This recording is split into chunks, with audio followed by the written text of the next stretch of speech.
Ladies and gentlemen, welcome back to another episode of Eddie Local Podcast 831. I am your host, Eddie Gonzalez, and today I am excited because we got the group, the ones who are the Ville Paranormal. What's up, everybody? What's up? Hey, how are you? Yeah, thanks for coming on. Of course, we got Pauly D, in the house. You guys have already seen Pauly D. Make sure you guys check out his episode on the channel. But I want to get to know who everyone is, and let's get started. Can we introduce ourselves? Who's who? I'm Johnny Zuko. I'm a writer, director, podcast host, and that's pretty much it. That's all I got to say. My name is Paul. I'm also known as Shadow Reaper 30. I'm working in the medical field. I'm a guitar player. I also write just music in general. I'm a gamer, nerd, and horror freak too. So there you go. All right. My name's Christina. I am a registered nurse, and on the side I do pinup sweets, which is horror cupcakes. Ooh, yummy! That sounds delicious. So you guys, this is pretty neat because there's not, I guess you could say, too much of people like groups that are going out searching for paranormal stuff, and that's what you guys do, right? Yeah. You guys all banded together and came together and love scary, spooky stuff, and you're like, hey, let's go do this, right? Mm-hmm. So I first want to know what got you into, as individuals, the spooky, the paranormal, the kind of the horror theme, because that's kind of like what's going on here with the Ville Paranormal. So as individuals, what kind of got you into that realm? So for me, I've always been a fan of horror and scary movies, and when I was younger, I experienced something that was, I wouldn't say traumatic, but definitely spooky and weird. Mm-hmm. And as I got older, and obviously with the power of YouTube and all that, other people were posting videos about similar experiences, and so from there it just kind of grew on me till as YouTube kept pumping out more videos and stuff. That's how I started to learn about paranormal investigations, paranormal investigative shows, other people doing it, and then I've always wanted to do that from that point on. So that's what got me into it. Now, I never wanted to do this, man. They just said, you know what, you're coming along because we need an editor. That's it. Why? Now, when I was a kid, man, I love horror movies, and my mom could not explain why the first thing that I would do when we go to a video store like Ultimate Video is go straight to the horror section, and always try to make her rent me a horror movie and stuff. And she showed me Candyman, and that was it. I fell in love with the genre, and I've been in love with the genre since then. And the paranormal side, I watch Ghost Adventurers like everyone else, and I think in the group, I think I played the role of the skeptic, because I'm the one that's kind of making fun of the idea, or say, no, maybe we shouldn't do this, and then maybe we should just move on. So I feel like I played that role. I feel like that's my role within this group, is to provide the audience's voice. If you're watching on TV, it's don't do that. Go away. And that's me on camera doing. You're the Shaggy of the group. Yeah. So I'm trying to bring everyone down, but everyone wants to go, no, let's do a seance. No, that's not a good idea. Yeah. Which is why we got a little promotion, speak to the dead right here. And so, but I always find it fascinating because, as a kid, I used to watch the History Channel, the Travel Channel, when they had those haunted histories, and haunted history is really fascinating to me. Yeah. And so we just did the San Juan Bautista Ghost Walk last night, and learned a lot about that little town and its history and some of the haunted history that happens to be around that town. And I thought it was fascinating. And as a writer, I wanted to try to incorporate some of that stuff in my writing and try to flesh out some of my my horror ideas. Yeah. But and that's really where I just came into it, and Paul just came with the idea. He's like, dude, let's just go do this. Yeah. And I was like, what do I got to lose? Fuck it, let's go. And when Besides your soul. when I approached him too, it was more because he knew more of like the technology side of Yeah. it, like the media, the editing, and all that. I have no clue. Yeah. Yeah. See, again, held hostage, bro. For me, you know, I did have some trauma and stuff growing up. It's weird too, because like I'm gonna start out with my mother. My mother said that she was baptized by a bruja when she was a lot younger, and she didn't know it was that until a lot later when her parents told her about it. So 4 or 5 kids later, I'm popped out. You know, I'm the baby one in the family, and there's been like some weird stuff for me. There was a time that she told me when I was like maybe about a year, we were living off of 4th Street, and she was driving out of those apartments trying to go towards Walker Street, and the car door decided to open, and I flew out of there. And she said that I landed right on my butt, and that there was a truck coming in, like a diesel truck coming in. And she stopped right away, grabbed me, got me out of there. It was just pretty crazy kind of thing, you know? So as time goes on, then here comes the '89 earthquake. You know, I've almost gotten part of the building fall on me, but if it wasn't for my brother who passed away like not too long ago, he grabbed me out of the way. You know, I've always been seemed like I've been kind of cursed up with something here, you know, and kind of made what I have more relevant at this point. So as time growing up, I've always been seeing shadows. I've always been seeing like type of like translucent type of like figures. You know, sometimes it could come up a little more like how you looking at me and I'm looking at you. Very distinct, detailed, everything. And I've always been afraid of that. But until, you know, me being just a kid, my dad decided to punish me by watching a horror movie.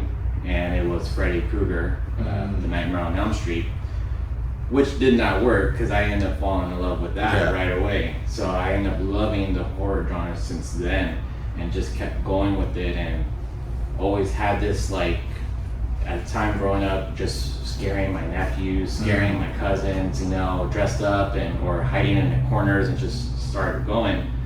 But then I would get nightmares, and I would get all these kind of things too, and things that frightened me, you know, growing up. It was just so like tragic, you know. It's like I had a crazy little way of just trying to get through things in life. And then it wasn't until I had this home that my parents got for like 13 years. We were living there, and it's by Rolling Hills, you know, in Herman Street. And my uncle and them had this house. They bought this house, but they got it from somebody else before that. And, you know, my mom rented the house, and we were just living there for 13 years. And I've been seeing a lot of shadows, a lot more than I normally would. Like the ones that you would see on TV, YouTube, and everything, you know, they pop their heads out and everything. That's the kind of shit I got with their eyes glowing, crawling on their forearms and legs, and it's just like going after me all this time. I'm seeing this stuff. So you said it was Herman, right? Street. Herman. That's the one that's in front of the front of Rolling Hills, yeah. Okay, because I want to touch on that because there's something that I want to bring up on the other side. So. Okay. Yeah, like I grew up around there for 13 years. Went to middle school there. Went to Rolling Hills, everything. And I've always been seeing this type of ghost that's, I forgot what we would call it in the paranormal world, but like this ghost just kind of reenact his own death. And what's crazy is that in my room, that's where this guy died. And he had a dog, and he killed the dog and himself. It was like what I've been kept seeing. There's times where I felt like my bed would sink in when someone's sitting on the edge of it, and I'm laying there. I always have these type of like things happening. And then as time goes on, I met this guy, Johnny Zuko, here in high school. And we just started connecting right away with horror movies, with paranormal dreams, stuff that we had. We hung out ever since then. Yeah. And he pretty much, we've known each other since my freshman year. Yeah. Yeah, and it's been over 20 something years already that we've known each other. We still hang out with each other. We're doing this together.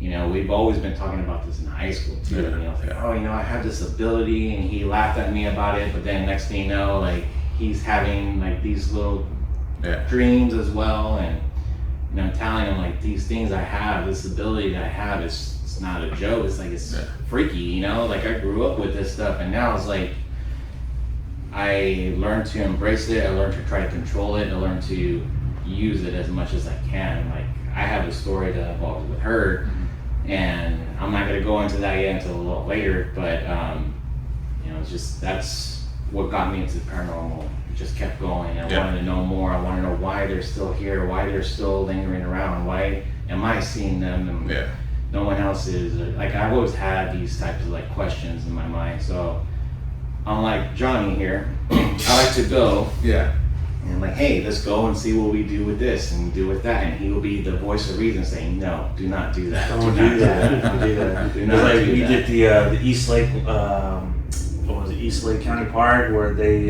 saw, what was it, Virgin Mary? The Virgin Mary at Pinnacle Lake. And this dude wanted to do like some kind of like a satanic ritual there, my sacrifice some goat. Like, what are you doing, bro? Now you just exaggerating. We'll get into that. We'll get into that a little bit later. But let's finish with you. Like, what kind of got you into the paranormal kind of horror scene? Well, for me, it was definitely growing up and watching horror movies as a kid, more specifically It. So Pennywise, Tim Curry really scared me as clowns, but also intrigued me to that world. But as far as paranormal, I would say since meeting Paul, we watched a lot of ghost adventures and videos on YouTube, started going to horror conventions and also just stuff like that. So, Nice. So you guys got a whole spectrum of how you got. That's crazy because, like, just the experiences and then leading into it. And so what I want to talk about next is, like, how did you guys all meet? So you guys kind of brought up that you guys, high school a little bit. Actually, the three of us, we all knew each other from school. I think we met in middle school. Me and Paul met in high school. I don't even know how I met this dude, to tell you the truth, bro. Like, one day, It just popped up out of nowhere. yeah, like one day I was talking to him at a booth, and then all of a sudden I was there every Friday at the farmer's market, and it's like, oh yeah, we're friends, I guess, right? That's how any night met. That's I honestly don't remember, bro. So for me, I actually knew Johnny because my mom was his teacher. Oh, that's right. And then they all three, I assume, right? All three are friends with my sister. I didn't know that at the time though, so I guess they all went to school together. My mom knew who they were, and so so then all of a sudden, as the years pass by and I'm at the farmer's market, Johnny comes around, and one highlight that I like to remember is that he came out one time at the farmer's market and started promoting his album, and he did a live, what do you call it? Like A live show. Okay. And had a whole group of people coming around. It was cool. It was really awesome. And to this day, even back then, but to this day, I still like to think that, being out at the farmer's market and interacting with the community that way and all that, and getting people out there, it's a huge boost in morale, and I think it's missing. It's definitely missing a lot right now. But that's how he and I really started interacting and basically becoming really good friends. And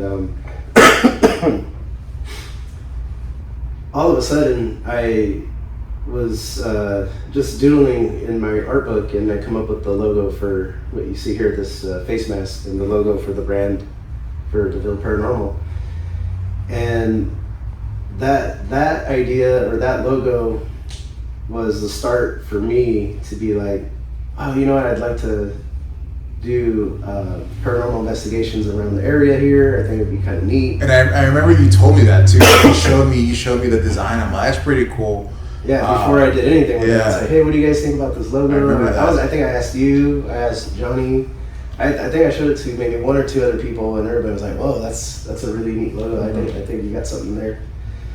And I told him the idea. Like, I really, at that point in time, I was really into the paranormal shows, Yeah. and you know, like I said, like the YouTube channels, all that stuff. And I was like, man, you know, it'd be really neat to get a big group of people to do stuff around here and learn about the history of the real history of Watsonville. And I've always heard ghost stories from other people. You know, being out at the farmers market, people would come up to me. City employees would come up to me and say certain city buildings are haunted. And one in particular that comes to mind right now is the Vets Hall. You know, those guys over there always told me that there's a presence of a little boy or a little kid. Oh yeah, I got some stories about that. I've not personally, but things that were told to me. And like I'd like to get in there, but at the time my contact person from the city ended up moving, but he was gonna take me in there because he said that he once took a little ball, placed it in the center of the room upstairs in the Vets Hall, and it just started moving on its own. And it just fascinated me. I was like, dude, we got to get this on film or something. Like, we got to go and check this out. So then comes Johnny, and I'm like, hey, you're the media guy, right? You got cameras and stuff? You think we can borrow your camera? And you know, so I kind of roped him into this.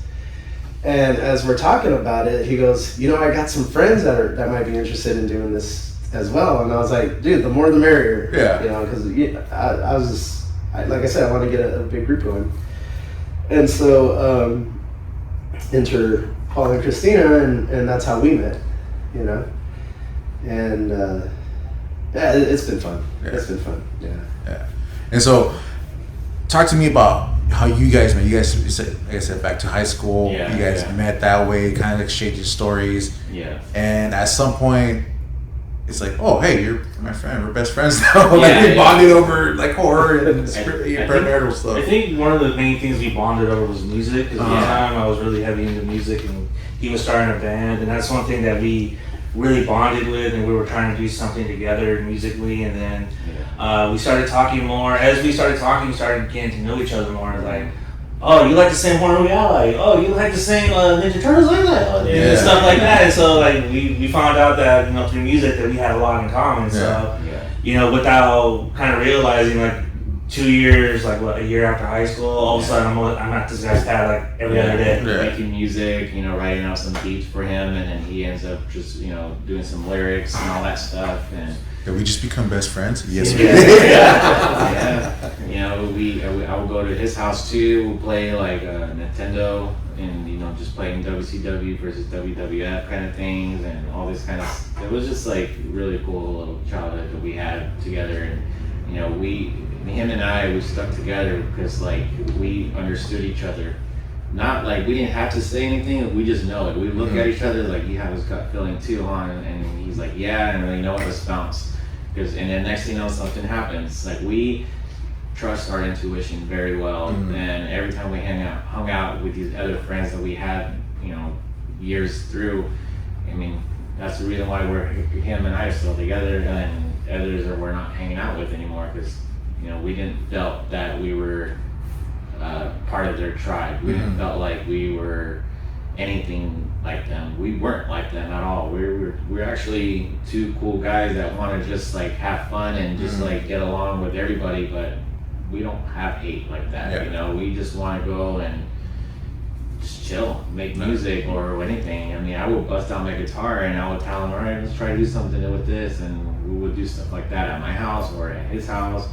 You know, I mean, there's times where I tried out for bands like La Plebe in early times before they got their guitarists now for years, and I would invite him to local shows too. It was like, hey, let's get to know this stuff, and I would go to his stuff, and we got to know each other like that. He saw my environment, I saw his, and we still kept it connected. I'm in metal, rock and roll, ska. He's in the rap game and everything, and hip hop, and so we kind of made everything together. And here goes new metal. Here comes new metal, you know, and everything. And I'm like, hey, now we got everything in common now. I could be your Fred Durst now. Yeah, you go. I could be Westbourne. And then you kind of knew them a little bit, right? Like, how did you jump in the mix? And Well, me and Paul have been dating for over 6 years. Okay. And then we met online. Yeah, online. Yeah. And that's it. I was like, Yeah. you want to do scary stuff with me? Like, let's do it. Is that Our first little date, you know, we went to go watch a movie out there. I think it was Halloween. We went to go see, and then after that, like, you know, we started having a little more dates here and there. And I told her, hey, have you ever heard of Art the Clown? And she's like, no, and I don't like clowns. I'm like, oh, okay. So she told me her story of why she was afraid of clowns. I'm like, okay, well, I'm going to show you this movie anyway. So here's the movie Terrifier, and we had our first time she was at my house, and we were watching this together, and she was like, oh my God, what the hell are you making me watch? What are you making me watch? Like, what's going on? I'm like, excellent, you know, we're doing the Melissa Burns thing, you know, and then it took her like a day or two, and then be like, you know what, I want to watch this again, and you know, later on, and we ended up watching it again, and then she started to see the humor of it. She started getting more used to it, but it took her a couple of times just to like, not just watching that movie, but in clowns in general. Yeah. So I kind of like helped her challenge herself to understand that these are just people in makeup, and it's a clown. Yeah, they could be scary and everything, but she learned how to channel and control her fear of the clowns. So Well, meeting the real actors behind it Yeah. That helps. too. Yeah. So meeting Tim Curry and David Howard Gordon really, Yeah. you know, Yeah. kind of helped It out helped. here. yeah. I remember when I was a kid, like, I was very, like, same thing, like, afraid and all that. So my dad's all like, all right, I think it was like 10. He's all right, we're going to go to Universal Studios. I got to show you guys that behind the scenes is not, you know, it's all fake and all that. Yeah, And so when I went to Universal Studios, went through that tour, and they, you know, they bring you in. It's like, oh, this is makeup. This is, you know, blood. And it's like this corn syrup and all that stuff. Yeah. I'm like, oh, okay, so it's not real. Yeah. You know, so, but Terrifier, first time I saw it, I'm like, what the hell am I watching? Yeah. What the heck? Yeah. And it's like, and then so I watched the second one, I'm like, what the heck am I watching? Yeah. And then I watched the third one, it's like, What is this? What is this? WTF, bro? Like, Yeah. it's, you know, because it's like such a low budget movie, but Yeah. like it's Extreme. Extreme. Yeah. The visuals Yeah. are like so practical. It's like, dude, that's Well, people are saying that, oh, this is too much and all this stuff, but I mean, look at Toxic Avenger. The first part of the 10 minutes of the movie, you see a kid get run over. Yeah. You know, like there was movies like this back in the days, in the 80s. That's why I love the Terrifier movies, is because it has a nostalgia look to it, and it also brings that nostalgia slashers. It's also highlighting the forgotten art of practical effects. Yes. A lot of Exactly. movies have kind of gone away due to budgets and money. They think practical is more expensive than CGI, when in reality you're spending more money on a team of people to make one shot instead of like one person that can just do the shot on camera. You know what I mean? So Terrifier really highlights the importance of practical effects. Yeah, it does that. A lot of people will say it's gore porn. It's not really gore porn. I mean, we had American Horror Story, American Werewolf in London, the very first one, body transformation, all that stuff. That was this, but this movie, it continues with those kind of like body horror. Yeah. It's not gore porn. It's just like, this is the stuff that a clown who looks appear human that could use anything around him to get you. It's real life stuff. Yeah. I mean, it's not real life stuff like that, but like, you know, just like anything in general can really hurt you. Yeah. And that's what he's trying to show on that. Yeah. You know, I like the movies. I can't wait for the fourth one to come out. So. is there gonna be a fourth one? There's gonna be a Oh, lot. they're gonna It's like. gonna be the last one. Okay. Allegedly. Allegedly. Yeah, we'll see. I don't know. I feel like if you're gonna like go through like a film series, you gotta, and if you go past the third one, you gotta do 6. Oh, Yeah, it's like maybe just to round it out. round it out. It's Yeah. like some movies, like you finish at 4, you finish at 5. just no. I mean, we had Freddy Krueger's Freddy's Dead, you know, then we had Friday the 13th Final Chapter, you know, and then they still continue on more afterwards. But I mean, if it happens like that, then it happens like that. But I mean, as long as the director Damien Leone is on it, then I'll be all into it. You know? You had mentioned that you're afraid of clowns. So what are you guys? What is the one thing that scares you guys? Like, what are you guys afraid of? I'm afraid of spiders. Okay. I love clowns, by the way. But you're afraid of spiders, okay. Me, the darkness. Darkness. Darkness. That is something that I can't get over. I have to sleep with a nightlight. I'm in my 40s and I still have to sleep with a nightlight because that shit scares me. I don't know what it is, but ever since I was a kid, man, I could not be alone in the dark. I could not be in the dark room. I have to have some kind of light. One time I was doing security at a private event, and the lights went out, and it was pitch black, and I just went, and it just gut instinct went for my mag light and just turned it on, and I flashed it right into this old lady's face. And she's like, "You're blinding me!" Like, I'm sorry. And then the light just went on, and everyone just looked at me. He's like, "My bad, my bad." But yeah, like the darkness though, that scares me. I don't know. I think that's like that's a primal fear, and I think that's a fear that I don't know if I'll ever get over. But it drives my lady crazy because I have to have like some kind of light in the hallway or in the room or something, and it's just like, she's like, "I can't sleep like this." Like, I'm sorry. What if you gotta get up in the morning, go to the bathroom? You got some light to guide you, you know? Yeah, and then you don't get to step on the dog on top of that. So there, doing you a favor. Oh man, I don't think, honestly, I don't think I have anything that I'll be afraid of right now. Like the darkness, I kind of embraced that when I was younger. Spiders, I mean, I kind of got over that stuff like years ago too. Like I kind of like, oh, spiders here and there. Like I don't think I have anything that really like scares me at this point, you know. Yeah. I mean, I will get like a little jump scare here and there, like, oh, okay, you know, but it's like I'm not afraid of it.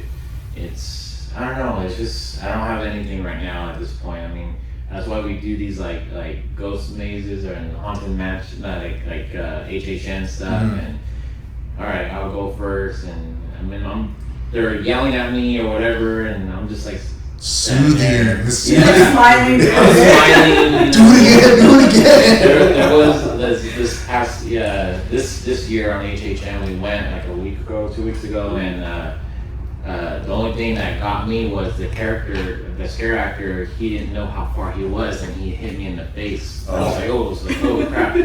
And she thought, like, did you get scared? I'm like, no, he hit me in the face. and he felt bad. He was trying to like, oh, you know, like, I'm like, don't worry about it. I'm cool. I mean, I really haven't found anything yet that really will amp that level for me to be afraid of right now. I mean, snakes, all that stuff, I'm not really much of afraid of. I mean, I guess I could say like mountain lions or, you know, stuff like that. We're out in the boony areas. Oh yeah, if you're like in front of a lion, it's like, oh, that's kind of scary. Yeah, that's the scary part. But I mean, that's the best I could go for at that point to give you an answer. And then you mentioned clowns. Yeah, but I think more bigger than that is bugs in general. Yeah, really terrifying. Yeah. He hates that kind of stuff, especially like you know that scene from the movie Spawn where John Leguizamo was he as a clown. He actually really ate maggots. Apparently, it's a source of protein. But like stuff like that, like swarming, like bugs, she hates that kind of stuff. Oh gosh, so like no, what do they call grasshopper tacos for you? No. That's a delicacy in Mexico. Like you got like all that protein in there and stuff. Yeah, right. Gosh, man, like for me, it would have to be. Well, for me, snakes are like, you know, like I can't really touch them. Like I'm not afraid of them, but it's like, something about snakes. Darkness. Yeah, if you're like in somewhere like it's pitch black, like you don't know what's going on, like yeah, of course. I don't know, it's Paul spiders. I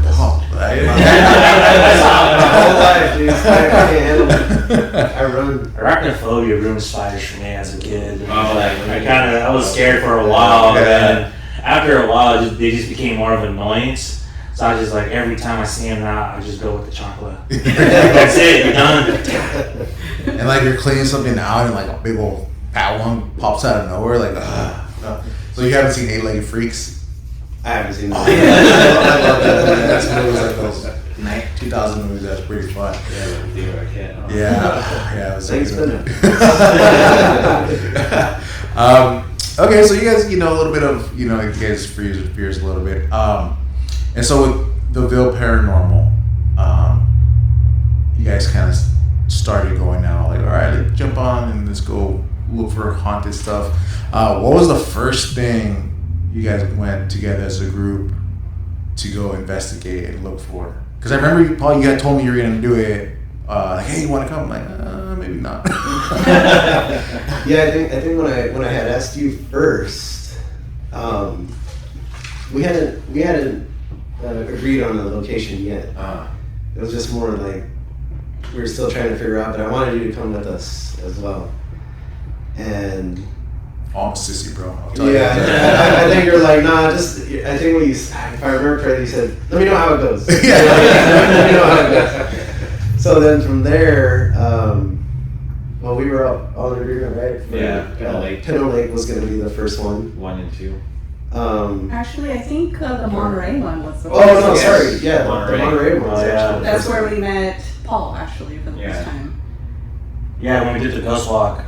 That goes toward At Cannery Road, right? Yeah. So I think that one for me is what really hooked me. Uh-huh. I had, at that point in time, I had yet experienced anything or witnessed anything. So you met me. That's where I was like, I'll bring this up here. Brian will know that. Yeah, we got, that guy's name was Paul too, right? Yeah. The owner. So It's like the common name. There's like four. Tell her, four Pauls. there's another Paul that we met too, and down out in Long Beach. I have to designate them. Okay, I'm talking about Paranormal Paul right now.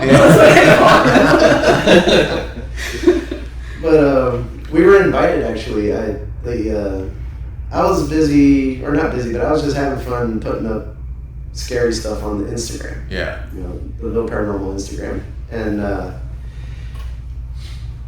somebody, I don't know how it came about, but somebody reached out. I think it was the owner of the magic shop. Yeah. His name was Paul.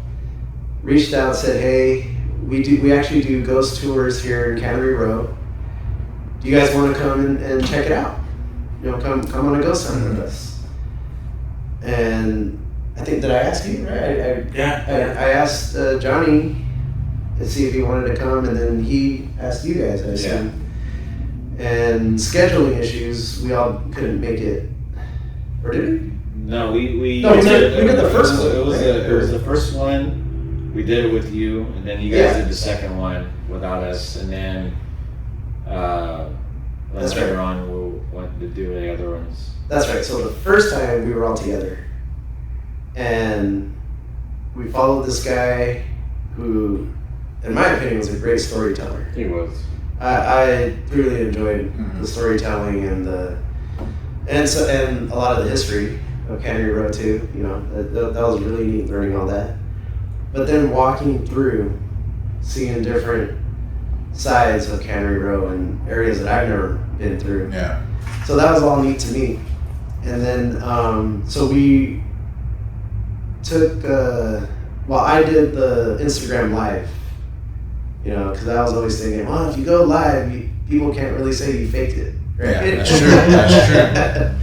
He still has that motto. So every time we go out, it's like I'm the Instagram live person. It's like, look, we gotta capture this, and we're capturing real stuff if we do, kind of thing.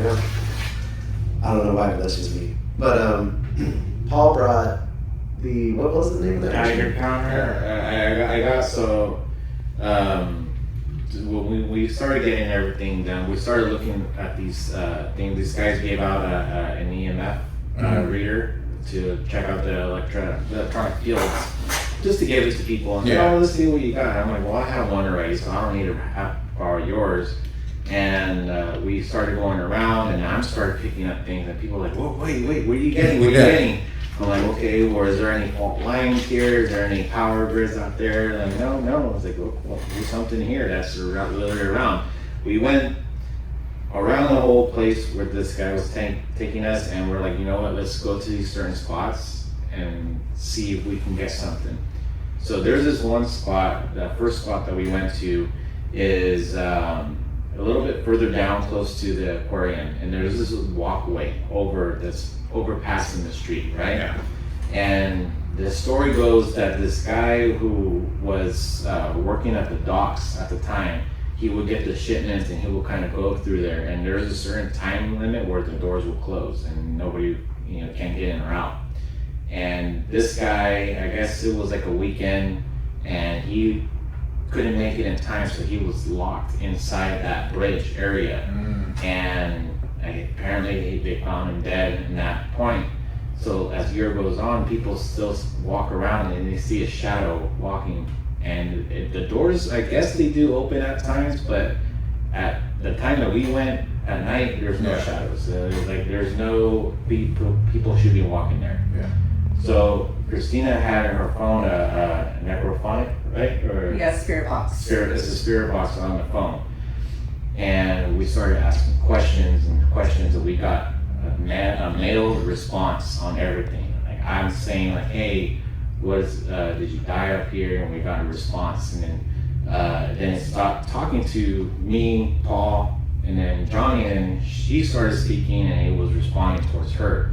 And that's where we started, like, okay, I knew something was around here. And then we ended up going, this is where I saw Johnny freak out the most. And he was freaking out so badly. We went to this spot where, I forgot, it was a professor, right? That died in that. Dr. Yeah. So he there's this railway, this track. And the story goes that this guy was driving, he was drunk, he went somewhere to go drink, and he was driving, and he got a flat tire right on the tracks. He was still drunk, so he decided, hey, I'm gonna try to change the tire. While not knowing, here comes a train and smacks him, Yeah. And died right there. There's a little plaque of his face or something. Yeah, the bus. It was a bust of him and everything. And so we decided to go there after the tour. We went, and I right away stood on the railing that we used to. I guess they still use it once in a while, but I stood one foot there, and all of a sudden I felt off balance. I felt like I was ready to fall, and my feet were planted down. And I'm like, oh, I don't know what's going on. I felt that too. And then Johnny goes to the bus area, and he started, asking little questions and everything. And then we went over it. He had the recorder. He had the recorder, and Johnny was freaking out. I had never seen him so freaked out and scared. I'm like, dude, what's going on? We look and we listen, and you hear him talk, and then we hear. I'm like, Johnny, are you breathing hard? Like, dude, I know you for years. I know you for years. I know I'm out of shape, bro. I'm not out of shape, dude. Like, you're just asking questions, bro. Like, come on. Like, I know when you're heavily breathing, and that's not your breathing, dude. Like, I know you for years. That's not your breathing. And it was like, dude, it's like someone was walking next to you, wondering what you're doing, just completely doing that. Yeah. What are you doing there? And he's like, his eyes were up, like, oh fuck, dude, like what? I'm like, dude, you might have this spirit next to you right now. Like, for some reason it has this connection to you. And he's like, no, I don't want it. Handed off the recorder to someone. I was like, I'm good. I'm good. I'm just gonna video now. He started freaking out, so we got these things, and then we ended up going to this hotel / little store area, and there's this water fountain there. And that story goes that apparently there's it's a portal or whatever. So we go in there, and I had a spirit talker on, and then you had your necrophonic. It's all in the spirit box, and we got in demonic type of answers and everything. Was it multiple voices? Multiple voices were coming through, and even the recorder, we got a couple of things here and there, and then And we're like, no. And Johnny was the voice again, like, you know what? Let's go. We don't want this. It's like it's 10 o'clock. We're on past my bedtime. Yeah. One thing I remember that I still laugh to this day. I thought it was just the perfect response that Johnny gave was on the spirit box. It's told us to leave. Yeah. You need to leave.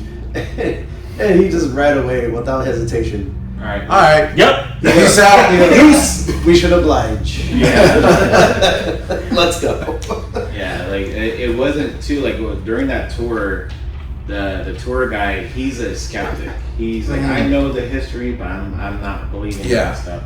But he's partly believing now after that day, because during that tour, I've gotten a lot of like stuff there. And you got some stuff in the film, and you know, just things are going on, and he would look freaked out, like, holy crap, you captured something, you got something there, and next thing you know, everybody in the group were like, hey, so what you guys are doing? They were talking to us, you know. I was like, hey. We went back, I think, like 2 weeks ago. 2 weeks later, 2 weeks something after like that, and we went back to that bus, to that railing, because I was like, Paul, like, there's something there. Let's just go and see what we can find.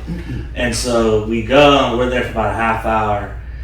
And so far, there's nothing really happening until we start leaving. And it's like, I ask a question, and you can hear it plain as day. It's like, do you want us to leave?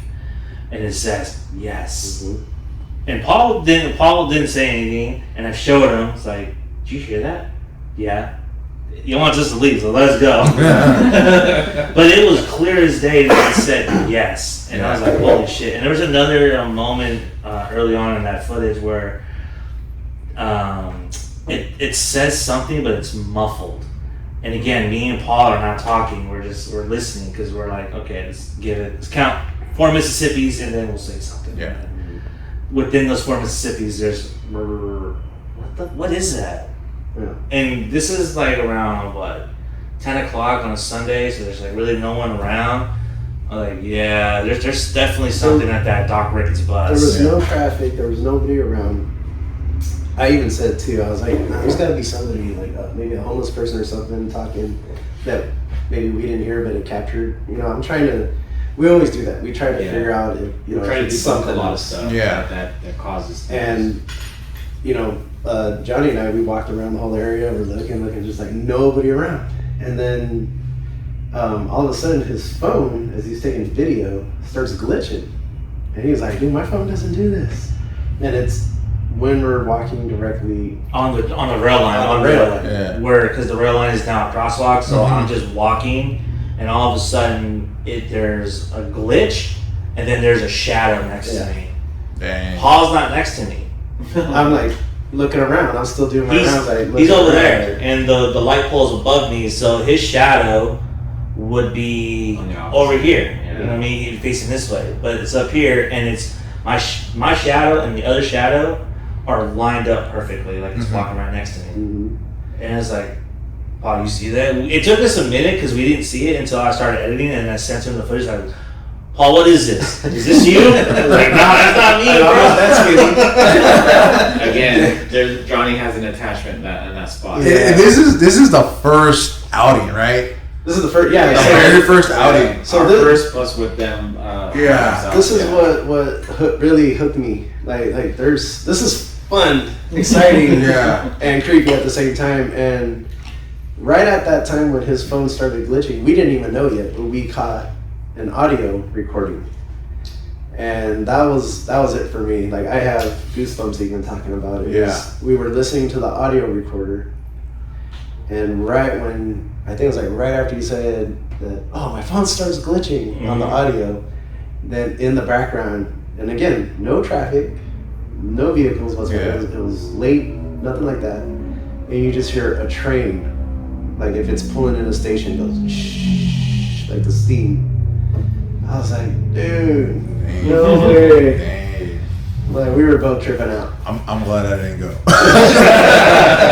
All this, that's true. That's like, it's very like, oh, and like, whoa. It's like, you know, because like Paul and I talked about it. Like, you know, like I said, like he's always like, oh yeah, you know, messing around and trying to, you know, he hasn't really experienced too much. I remember he told me. Yeah. You know, but then to all of a sudden just it happening, like, and you guys released the footage, right? Like it's all out there on YouTube and all that? Yeah, okay.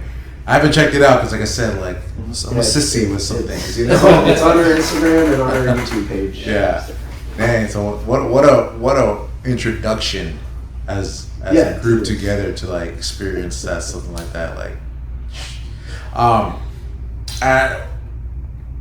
what's been like the scariest thing that you guys have like really like you said like at some point it's just like, nope, I'm out, like it's the voice of reason. Even when he looks at a building, he says, "Oh no." Yeah. At what point since you guys have been doing this has it been more like F no, like straight up a no, turn around? Not while we're doing this. I think probably individually we've had those experiences. But I think as a group collectively, I think we're full in. It's full throttle. It's just like, you know what? Let's just go. Risk it for the biscuit. Yeah, you know what I mean? It's like high risk, high reward. Yeah. And I feel like we all share that same sentiment. It's like, you know, you're not going to get a reward if you're not willing to take the risk. Yeah. So, but yes, I play that role up on footage because, again, I feel like I'm speaking on behalf of the audience. And I think that's my role. Because, honestly, if you have 4 believers, it doesn't work as well because then you have everyone on the audience like, come on. It's staged. You need to have one person to, like, you know, call bullshit or call them out on it. And so I feel like that's my role in the group. Yeah. But even though I'll say that, like, I'm like, deep down in my mind, it's like, dude, this is going to make some awesome footage. Yeah. Dang. But I think we've all said that, right? Like, we kind of all at certain points were wrong. I agree with Johnny right now. There was a certain point. I feel, I think the Pinnacle Lake one, for me, just because, I don't know if I have faith, but I believe in faith, right? Like, so well, no, it's just more. It's more of the fact that, you know, the Virgin Mary thing to me, like to me that was a line. Like I'm like, I don't know, dude. Like I don't want no part of that. Yeah. You know what I mean? So, but I'll let them tell that story. But for me, that was a no. Yeah. But for me, that was just more me believing into something rather than, you know, as a hard no. You know what I mean? It's like, you know, if you have belief in something, you believe it, you need to, like, stand 10 toes down. No. But yes, like, I still took the footage, but I was like, I want no part of it though. So. Yeah. But I'll let them tell that story. That spot though, like the Virgin Mary spot, you know, before it was a tree, you know, it was before they made it how it is now, like a little stage area now where people could sit and watch it. Like, it was part of this like bushy area, and I guess the lightning struck it in the years past, and then it kind of developed this Virgin Mary silhouette to it. I remember seeing it before it was knocked down when I was a kid, because people were like, "Oh no, look, we'll show you," and I've seen it. So I've seen this stuff, but I never really had a belief to, like, oh, I don't know, this is her. Like, I don't feel like this is it. Like, I don't feel like this is something. Maybe somebody who got drunk and started partying it or something. Like, I didn't believe that for some reason. I just never did. And when we all decided to go there, I decided, hey, let me do a spirit box here. I want to see if this is real. I have some questions here that I'm like saying, are you demonic? Are you or the real Virgin Mary leaving us a sign?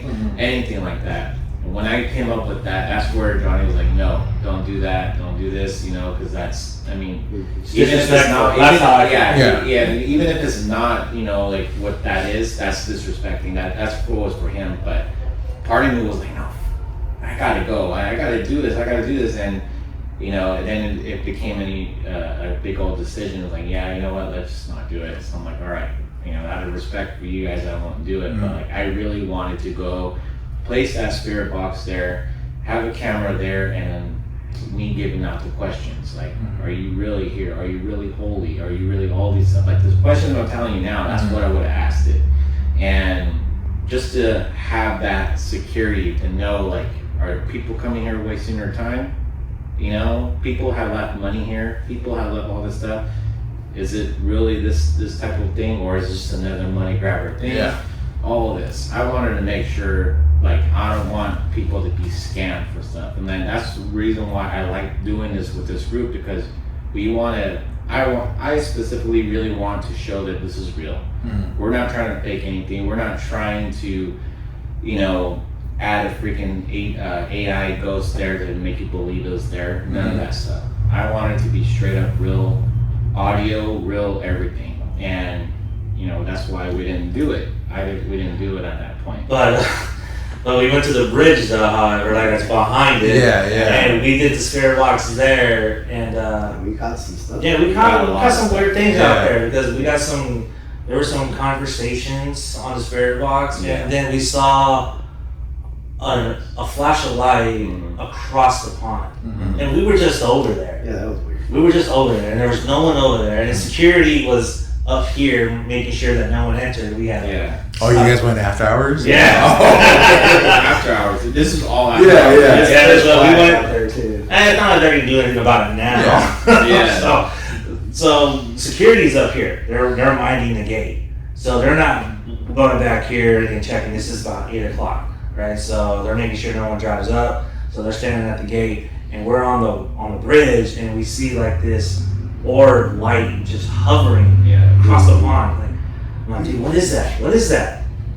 And it disappeared. And then I don't know. Someone asked the question, "Was that you?" And he said, "Yes." Yeah, I said that to that point, and when I kept talking, Johnny heard my voice in another spot, in another angle, and I'm like, no, this can't be. And so we tried to debunk that to see if it was like an echo or something.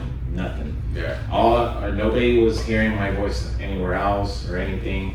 It was just like straight up with that, and we ended up getting a couple of names out there. You know, we heard some stories about people that, you know, unalive themselves in that spot, and, you know, trying to like see if we can connect with them. But we got in like a whisper of a woman's voice, not even on our spirit box, but it was in our recording. I think It was on the live. It was on the live, and it's like, okay, that was very interesting. We got that because we were answering. I think I gave it a question, and it responded with that. So what's great about the paranormal world is like, yeah, we can get it on our phones, we can try to capture it with either a bottle moving or something like that, but they're communicating in so many different ways, with knocks, with, you know, the footsteps, and, you know, and they try to speak, you know, it's hard for them because they need all of this energy, you know, that's why there's a lot of hauntings around the river areas, because the water contains a lot of energy. Well, you know, there at Pino Lake, I mean, it's not swimmable no more, right? No, it's not. Yeah. And so I've always had these conversations with just people randomly, like, dude, just imagine how many people's bodies are kind of stuck, you know, because I mean, drownings or people got missing, and it's so much like down there that's like, dude, there might be some bodies down there, you know, that have just been there for years, like even before, like, you know, skeletons, like who knows? Yeah. You know, so I do believe that. That's crazy. That's crazy. And then the fact that you guys are catching it live, you know. And people on the live were seeing orbs too. They were like, they what is tell that? us. And I'm like, dude, that's not dust. You know what I mean? Because there was no wind at the time. Yeah. You know what I mean? We're like, what? It's the middle of summer. Yeah. And there's like no wind. There's nothing. So nothing's kicking. There's not dirt. There's no pollen going around. Yeah. I think when we went to the first Pinot Lake with the baseball field, okay, we got to there, we heard the story of what happened where this guy used to live in the RV, he was a security, and he saw this woman that appeared on the bench right in front of him. Yeah. And when he looked back, she was gone, so he had that sight, and he was so freaked out about it, like he didn't want to talk about it ever again. Next to that there's the baseball field, and then a little bit more towards your left area, if you're going from the entrance, there's a building there. And then there's a bell, so we acknowledge that bell, we acknowledge the bench, we acknowledge where people rent the jet skis, and, you know, they kind of do their thing. So we decided to go further first, where the jet skis goes and people in the water, and I decided I wanted to do something different. So we called this thing is called the S's method, where I'm blindfolded up, I can't see anything. So we didn't have a blindfold, so I really like tucked in my beanie at the time and really covered it up. And I had noise cancellations, and I had it connected to the spirit box. So what this does is that I can't hear anybody else talking, and it's just like the spirit box, but except you're hearing it from me, from what I'm hearing from the spirit box. So I'll be closed off from everybody. You answer this question, you give out a question, you could be further out that way, and I can give you an answer on anything. Because spirits can be one spot or another. So we did this thing, and I'm starting to do all these words that are coming up, and I literally felt like someone was right behind me, like it says like, you know, on your back or something, and I look back or something, but it turns out it was him, that he got like affected. Paul was like, oh, something like brushed behind me or something like that. Yeah, that's on the footage too, because Paul says like, yeah, there's something behind me, and then Paul says something like, it's me. Like, what? No, so what happened was I was standing next to Christina. Yeah, they were further away from me. Christina's to my left, and I feel like a tug on my left side. So I look at her thinking maybe she's trying to get my attention for something, and I go, did you feel that? And she's looking at me like, what the hell are you talking about? I wasn't even close enough to really like. Yeah, she was on my left side, but not super close. Yeah. And I just remember getting like a quick, like a nudge kind of thing, like somebody pulled my sweater or something. And at that time, that's when I'm like, is someone behind me? Right after that, he says that too. So like it what another thing too was like with the spiritual world, like you could also get like something futuristic kind of stuff, you know, like I could say one thing, but then it comes out later, like about saying it or doing something. It's like that's how weird and freaky this little like paranormal world is. And I've had those kind of like moments where I was doing that, and then I decided, hey, let's go to the bench. And we do the S's method there. And that's where we got a little more answers of whatever questions that they were going for, and it was pretty gnarly at this point. Like I ended up saying some things that involved in the bell, and like there was a point when I said like, I see you guys, and she's like, oh, we see you too, and I don't know what else. It was just leading on to the bell area, and then we went there was a bench that I guess that a woman has passed away there or something at that point.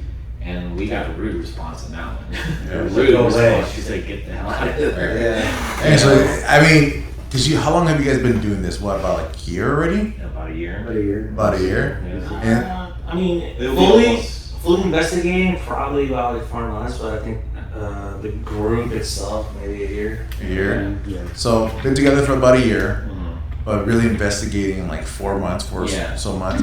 And it seems like you guys are getting a lot of stuff really quick. You know, usually people like even, you know, you watch the paranormal investigators online and like on cable and all that.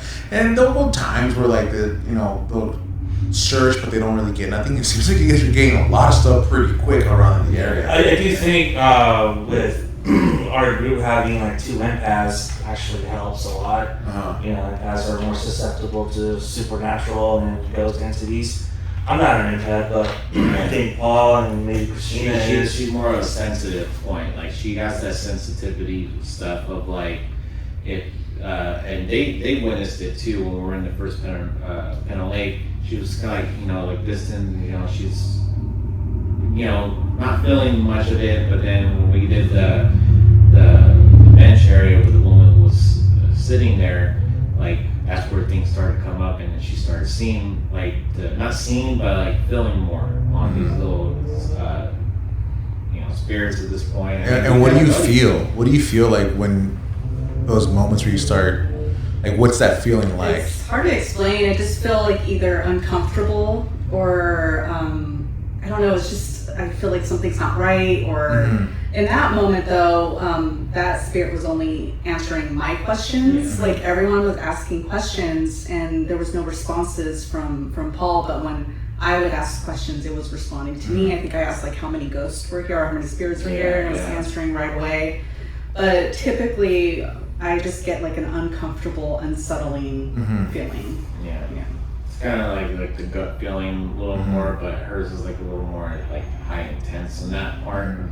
And like anything that comes around, like she's, like I said, she's sensitive. She gets the goosebumps, like something's near, you know, like something gets to that point. She has this weird feeling, and you know, we kind of like, I kind of go by it, like, okay, something's around you. Sometimes it will take it back to her, you know, like she will, like, she's not meaning to, but like she shows that the aggression from the spirits sometimes. Like either they're upset or angry or sad, like any type of emotion, she kind of like will get that.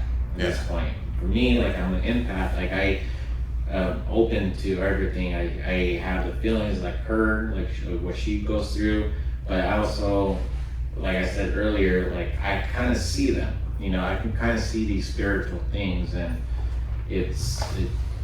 for her it took a while to believe me on it, but like I showed her that I do that.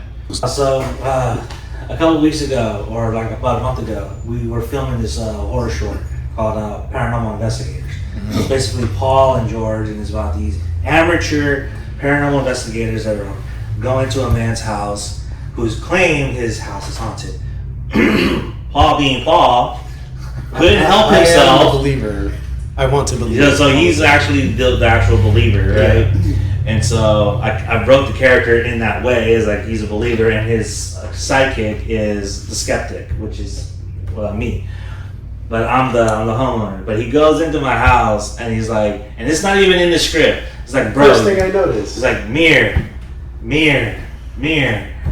Like mirrors are portals, bro. This is why your house are haunted. This is why your house is haunted. This is it, right? Like, this is why. Yeah. Because there's like 3 mirrors in the living room, like right next to each other, and then there's 6 mirrors in the bathroom.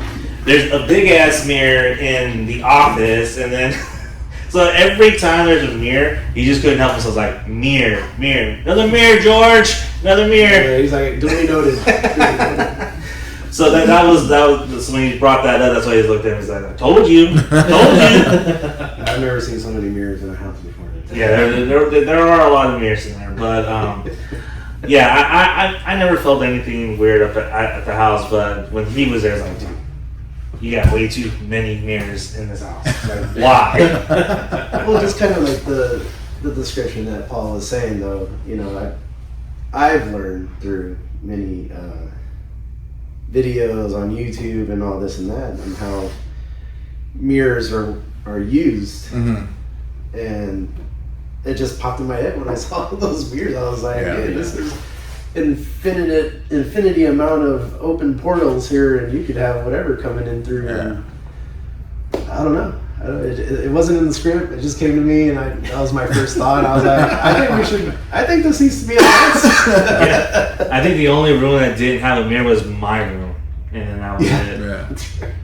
So that's why. So when he was talking about that, that's like, yeah, that's funny. I actually did a compilation of him just saying, mirror, another mirror, George. You know, I saw this thing one time where it says that, talking about mirrors, a little bit off, but that we've never, as individuals, actually seen what we look like, because we're just always looking at through reflections or mirrors or like recordings, but we've never actually seen what we actually look like.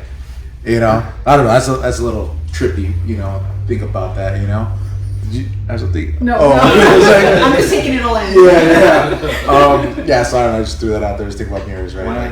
When I was stoned, I always thought about that. I was like, what did I look like when I was stoned? Yeah, it's like I've never seen my face, but like except for through a mirror, but like it's weird. My fingers, man. That's why they do these trends now too. Like, you know, stand in front of a mirror for as long as you can, you know, with a dark spot or like a little candlelight, and see what happens. You know, like there's a challenge that I think Johnny and I didn't do, but we heard about it when we were in high school. It was like, oh, you know, like this. No, we tried it. We tried to do it at your pad. Yeah, we did. We tried, but I chickened out because I was like, nah, bro, because it got to the moment where like we were actually doing it, and then we were just like, I'm just like, fuck, how do I get out of this? And I just told him flat out, like, nah, bro, I'm not gonna do it. Yeah. Like, I'm gonna be a chicken, bro. You can do it. And then I don't think he followed through either, though. Well, because I needed a witness, dude. You know what? If there's ever a zombie apocalypse, you're gonna be on my team. You know, because voice of reasoning. Oh, he says no, we're not going in. No. Yeah. I mean, mirrors. I mean, people just do those challenges, man. Yeah. Remember the Bloody Mary mirror thing, like back in elementary school? Where, like, stand in the bathroom and say Bloody Mary 3 times. I'm like, yeah, that was all fake. Yeah. No, it wasn't. It was all fake. I don't know, dude. I heard some people Here I am, scared, you know? and I seriously want to believe. And my cousin and I did it. I don't know how many times, and nothing happened. Yeah, I was like, disappointed. Yeah. So you guys are all from here, from Watsonville, right? Yeah. Okay.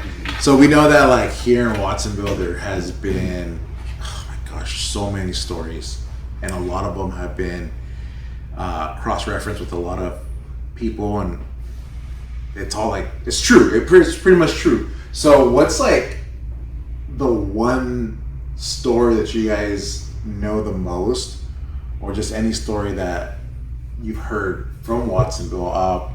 For example, I'll give you guys one. I mean, the Mount Madonna lady. That's what I was gonna say. Yeah, that's like the one that everyone. I think that's the most common one. Most common Actually, one.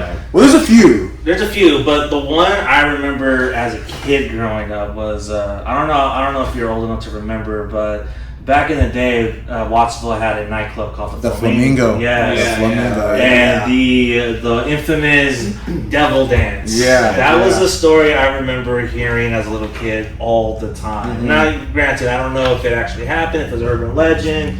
No, it happened. Or- I lived right next to it, and I heard people running out of that place screaming.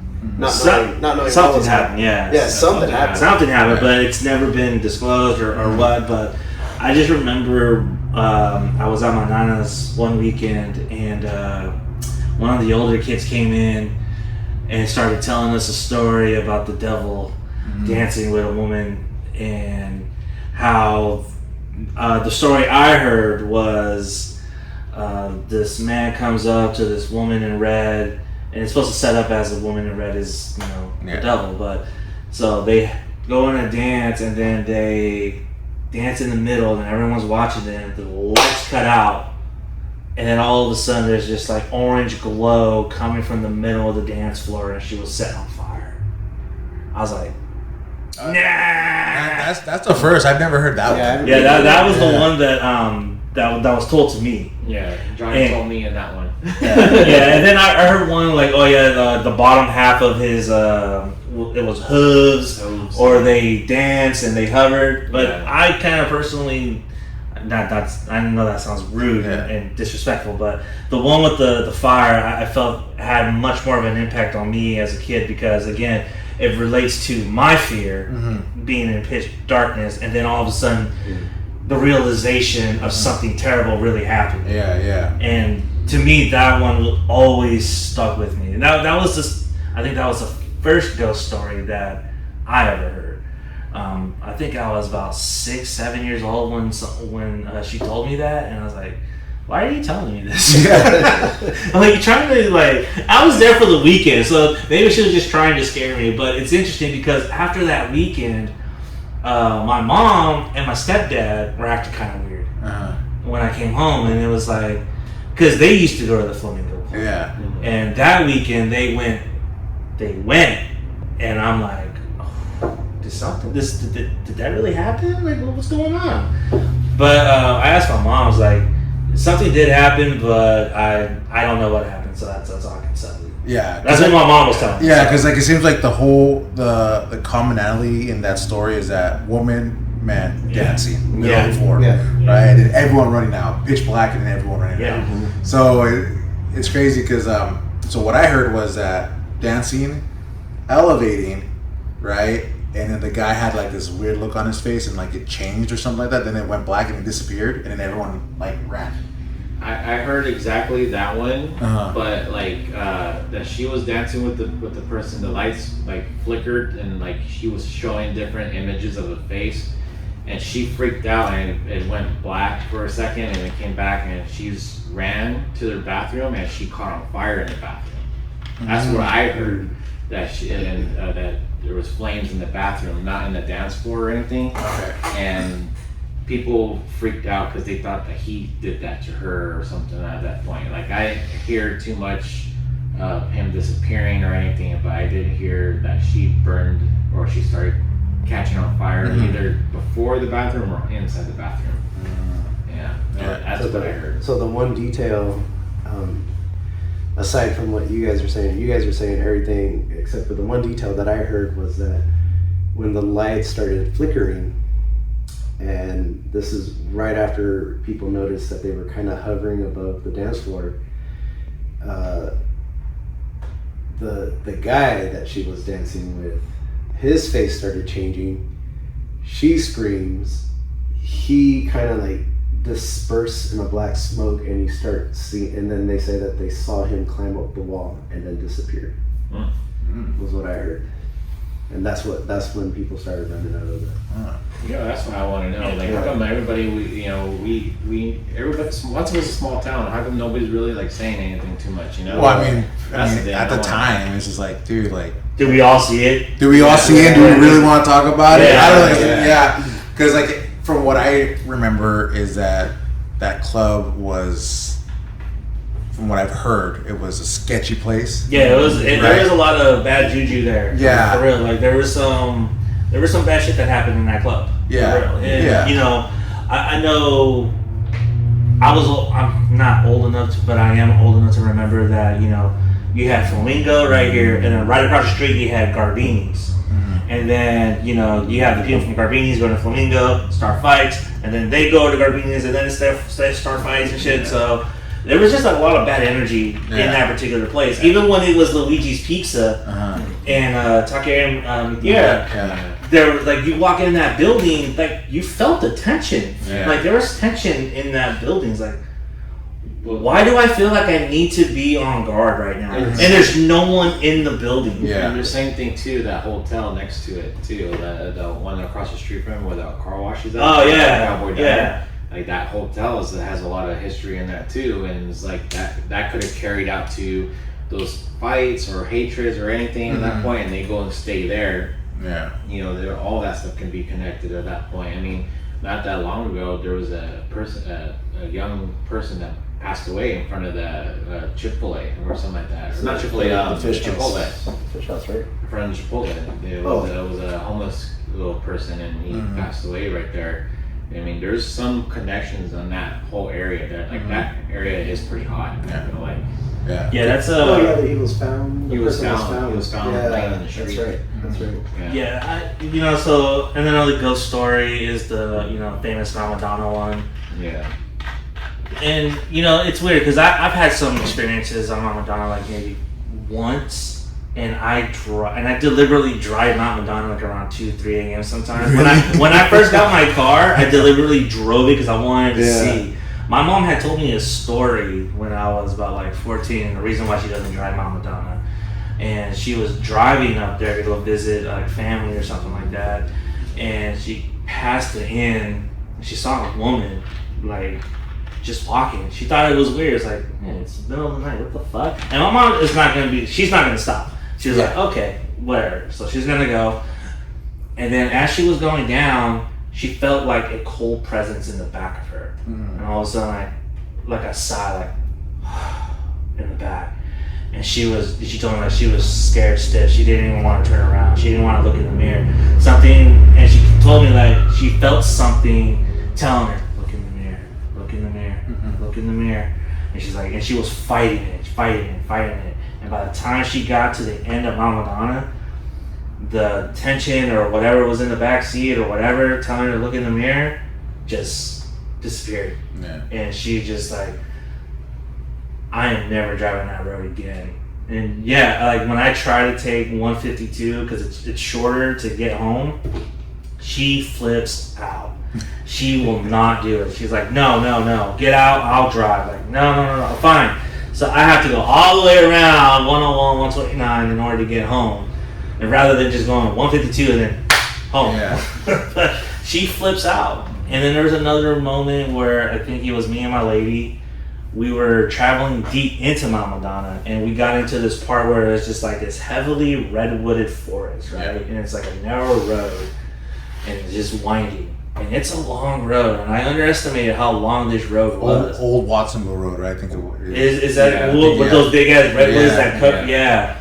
So I underestimated how long that road was, or maybe it was just I don't know. But I got onto that road and I kind of got lost.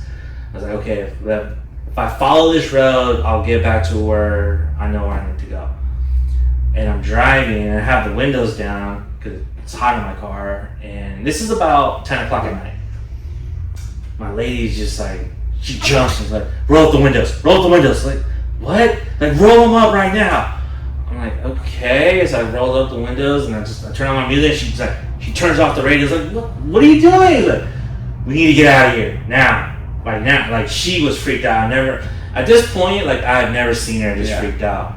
You know, and we're like maybe 3 years in, and I've never seen this side of her. And I'm like, okay, this is new. So I'm driving, and it's like, you need to speed up. You need to hurry up. We need to get out of here. I'm like, okay, I'm doing the best I can, but this is a winding road. Like, what do you want me to do? It's like, you just get out of here. I'm like, okay, I'm getting us out of here. Just hold on. All right? Just bear with me. So by the time we exit Old Watsonville Road and all those redwoods are behind us, she looks at me and says, I felt like there were people watching us. I felt like there were eyes watching us drive down that road. Like I felt someone watching the car.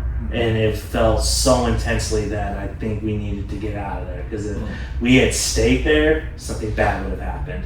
And I'm like, the fuck are you talking about? I didn't feel that.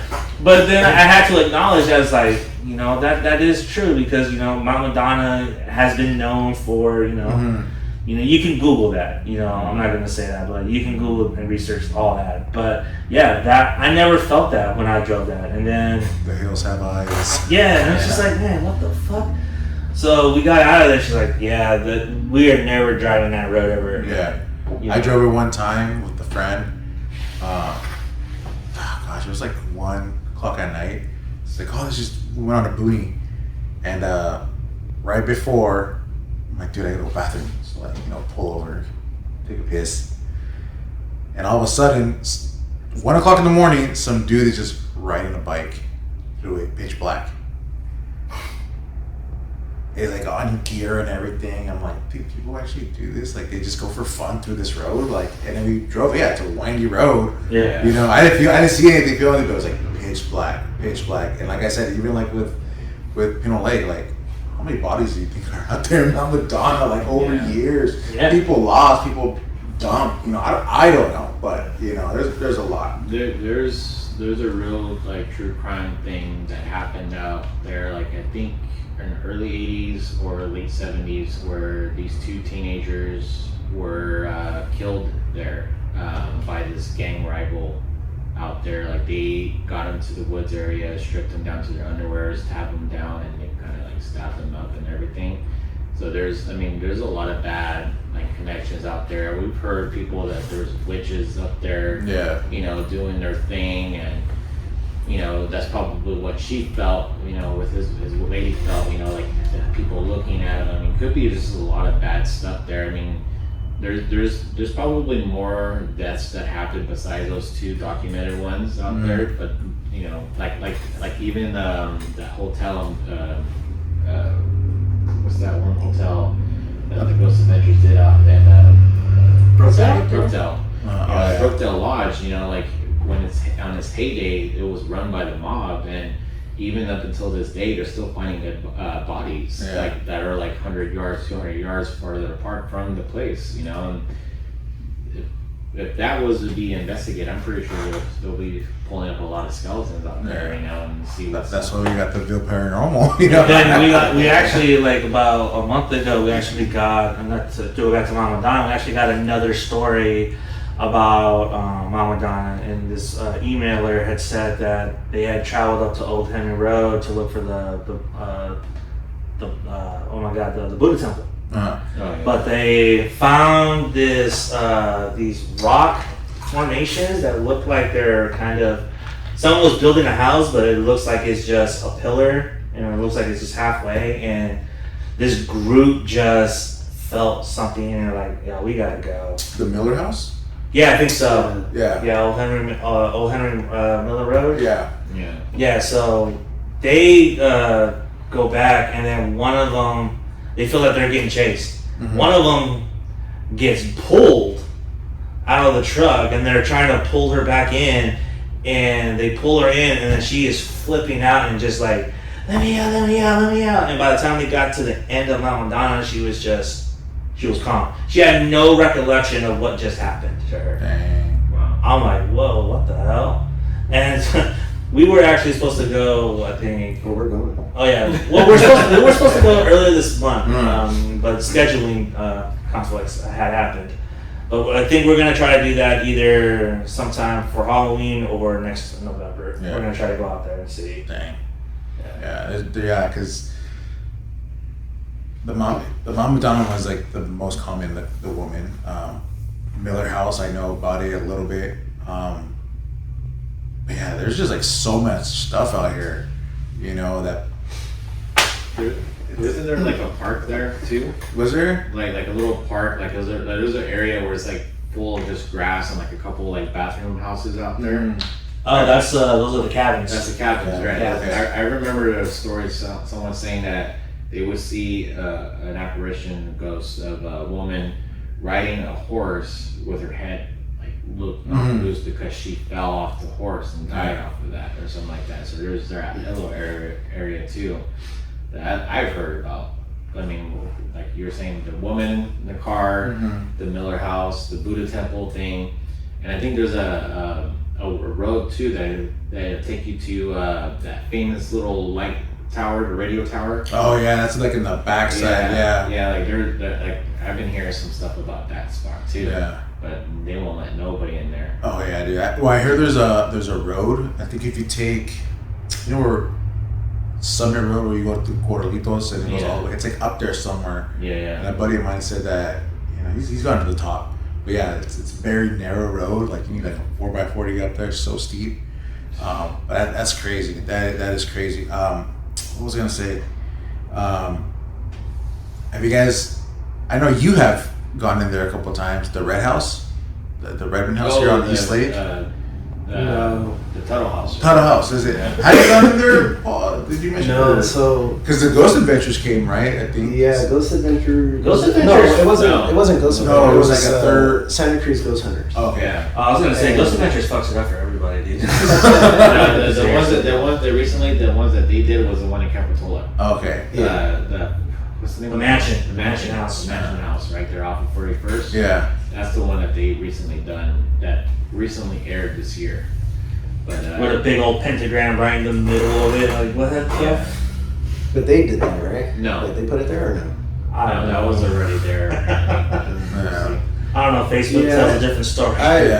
We hear a bunch of different stuff. That's a lot of that state and all that. And when we come in and we do our thing, like we like to respect the place and Plus, we don't have money to try yeah, we don't have money. Yeah. So we're extra careful. Yeah. We can't be breaking stuff. We don't have insurance, so it's kind of like we go in there, we respect this place, we leave it as we found it, and do our thing, you know. Yeah, because the Tuttle House, again, Tuttle Mansion. Tuttle right? Mansion. Yeah, There's yeah. another person that I know that used to work there, and they would tell me like, dude, middle of the day, like they, doing their office job, like little steps, because they go outside to check it out, nothing, So I've heard different things. So the Tuttle Mansion for me has been one of the locations that I've been dying Holy to get Grail. in there. Yeah, like anybody out there on internet land can get us into the Tuttle Mansion. That would be awesome.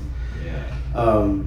But recently I went there to see if I can make contact with whoever's in there, and it's interesting because they have a bunch of ring cameras and security and all that, which is awesome.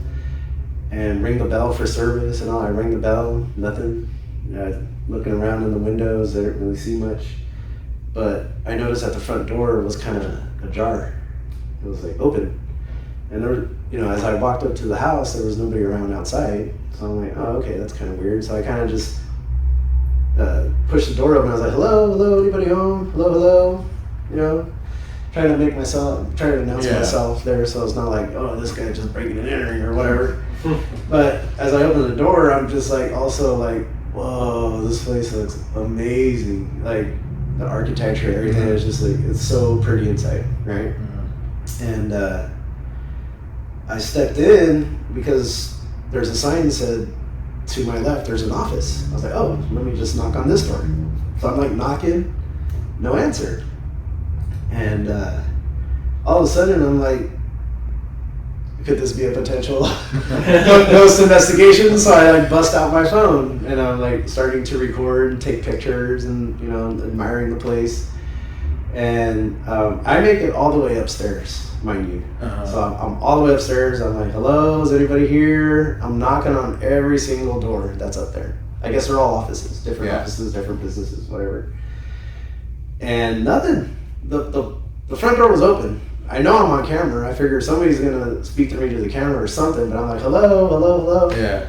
And the reason I was there is because I wanted to make contact. I wanted to ask to see if it was cool if we can come in there and, you know, do a paranormal investigation and let them know about what we do and how we're not gonna go in there and act like yahoos and all that, you know. And there was nobody around, so I was like, you know what? I'm starting to get an uneasy feeling. I'm out of here. Yeah. Maybe I'll just try again with the emails and the phone calls. So as I'm walking down the stairs, lo and behold, you know, you hear down the hallway upstairs, and I'm turned around thinking, all right, somebody's coming out. I freaked out. I was out that door so fast. Yeah. I ain't going back. You know, I ain't going back. But I said that then, and now I'm like, we have to go back. Yeah, you know? I was like, I'm bringing the other. Yeah, I'm bringing the team. We have to get in there. Yeah, that mansion is notorious for a lot of things. And then you got the one downtown, the orange mansion. Oh, okay, yeah. Oh, the China buffet. The China buffet mansion, you know. I heard there's a lot of crazy stuff. A lot of stuff there, and I think recently they were trying to like reopen it to make it like a tapas kind of restaurant, and then they stopped. And I've heard multiple things like, you know, people experiencing something, or it's like they hear things up top because it's like they only use the bottom half of the building. Yeah. And so that's another one. I don't know if you guys could try to get into that one. That'd be We would love to. Pretty neat. I would love to get out to the Redmond house. And I know it's dangerous to go in there, but maybe just to be on the grounds. On the grounds outside. Outside, you know, yeah.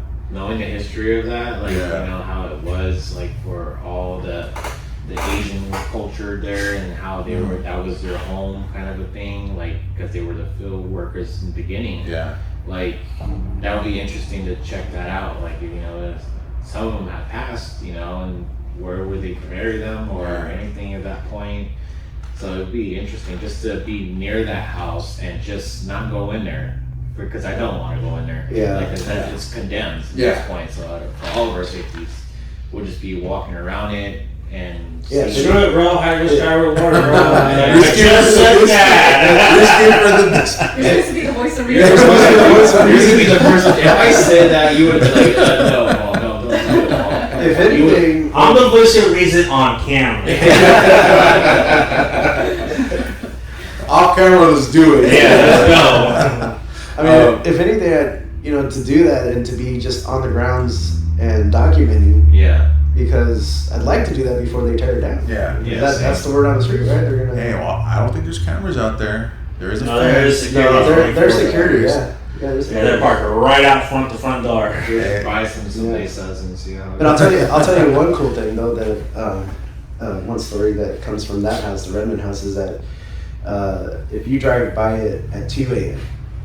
and you're on B Street, either heading into town or going out to the beach, but you pass, you know, you're passing by the front of the house. Yeah. If you look at the upper left window, I think it is, at 2 a.m. supposedly people have seen a blue light, and they say it's the spirit of somebody holding a lantern from back in that period or something. You guys are gonna have to work out there somewhere. Just have a camera. Have a camera just post. That's what I'm saying. Like, if we can just be out there, we'll have a camera stationed just to see if we capture that. You know. Shoot, we could just tell the security guard, like, hey, you know, like, you could watch us, you know, and do all this stuff. If you don't need to participate, but you know, it will be good for you to, you know, make sure no one comes in and messes up our investigation too. But I mean, I don't know, man. I mean, we need to really figure that out because I really do want to check out that spot too. Yeah. There's like a lot of land too that has been built on like Native American, you know, cemeteries. I know Lakeview, St. Francis, that was all Native American graveyards, and so they built upon that. PV High School is all as well. And then my stepmom, she's Native American, so she would tell me like the different like locations and tell me like, dude, like, because apparently like if you're building and you find bones, you're not supposed to build on it. But from what I've heard, they said, screw it, we're gonna build these schools anyways. And I don't know too much about, you know, that aspect of it, but like I know PV High's always kind of like, you know, it's just a crappy school. You know, it's not like the school in itself. Were you in prison? No, I wasn't. But like, you know, there's just like no, there wasn't bad luck, I guess you could say. You know, like something's kind of cursed. And I used to work at PV when I used to have the flea market there. Long time ago, like 2014. I remember that. And I remember working there and thinking, going back toward the slough, and just thinking, why does it feel like I'm being watched? Why does it feel like there's like a presence with me? And I remember just thinking, what is this? Like, why do I feel this way? And I remember just thinking and telling my friend Diane, she's like, you're stupid, bro. Just it's a slough. It's probably a homeless person just trying to make sure you don't kick them out. I'm like, oh, maybe that's fair. I don't know. Because I was doing security, I was doing parking, you know? And so I remember just walking along that slough area, just thinking, something like's watching me. Like, I feel like I'm being watched, you know? So I don't know, like, is there bad juju out there? I don't know. There's been a lot of plane crashes out there. I know you know where the golf range is at? Yeah. At the very end of there, there's a wreckage that's still there, I think. When I used to work there, it was there. Airport Road, right? Or Rampart. Rampart, yeah. Okay. I know that. And that's the same site as PD High. And from what I was told is that there was plane wreckage all over that area just because of lack of aerial safety at that time. Yeah. You know, so I was like, oh, that's interesting. So there might be something there. Maybe. Might be something there. Yeah. And then the one that I want to talk about, you guys mentioned earlier, the Vets Hall. Oh, yeah. So tell me what you guys know about the Vets Hall. What have you guys heard? I've been there a few times actually, and I've always been on the top floor, like in the entrance area, you know, because I think that's like the only one that has the second floor, right? Everything else is like all staged and everything. Like I remember being there when I was a kid, and my cousin was afraid one time, and he thought that he saw me, but it wasn't me. It was a different kid, and he freaked out and everything. The next time is barely really remember this one because a cousin of mine got married and he had his recession there, you know, like in the after party, and you know, me being a kid, you know, I was in the wedding, so I'm in little tux and just like, you know, doing the dancing with family and other new family members, and then there were kids my age, let's go hide and seek and stuff like that, and we would go up to there and we would try to like do our thing, and people will just be freaking out. They will not feel weird. They will feel weird, they will be scared, and they won't go. Until this one time where I went up the stairs, and they had the doors still in that moment, and we couldn't open it. All of a sudden, if the door wouldn't open, it was just locked. It was just locked. And my cousin was upset because he was the one trying to open it, and everybody went down, and I went up, and then the door opened. You know, I was like, what the hell was that? Like, I remember him trying to shake the hell out of that damn door, and it didn't do it for him. But then I went up to it, and it opened, and I'm like, okay. And then I started getting that eerie feeling, like, oh, like it has something, like you walk into a room and you feel like the goosebumps, the hair go up, and you just have that feeling like you're being watched, but you're also like you're not supposed to be there. Yeah. That's what I felt right there. I'm like, okay, didn't see anything, but I felt that, and I'm like, all right, I'm gonna bounce down there. That was my little like experience in that spot. Yeah. Yeah, because I remember I used to work for the city, and I think when I was working there, you're like, "Hey, get me in there." But because of all the stories that I heard, I'm like, every time I was in there, having to clean up or move things around, I would always stay with like my coworker and my supervisor. Like, I ain't leaving your side, dude. Like, and then they were like, "Dude, just you gotta, sweep the top floor." And I'm like, nah. But so his story, he would share this with me, is that he would close everything up, the inside, turn off the lights, and one time he saw a little ball of light in the middle of the gym, right? And he said like it was just there. It was tripping out, and all of a sudden, it just like came towards him really fast, and it stopped, and it shot up.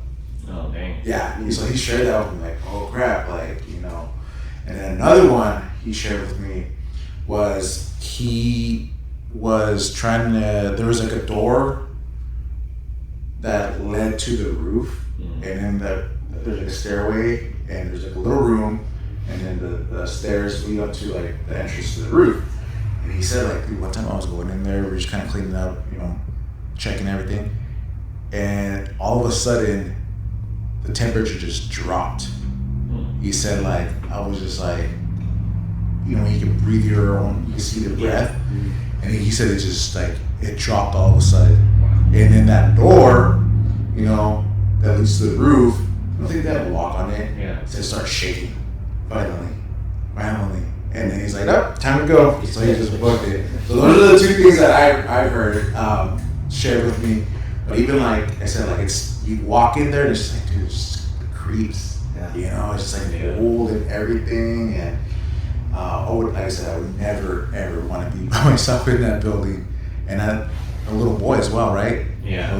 Apparently there's a little boy dressed like in like the 50s, 40s, like kind of sailor outfit. Yeah. And he would like walk around and just have a little ball and play. And they had people over here like little bouncy balls in the middle. Like, yeah, dude, that's we just gotta investigate this one. Yeah. We got some stuff out, and we got these like cat ball things where it's like you touch it and lights up. And we put something out there and capture that on camera. That would be pretty good.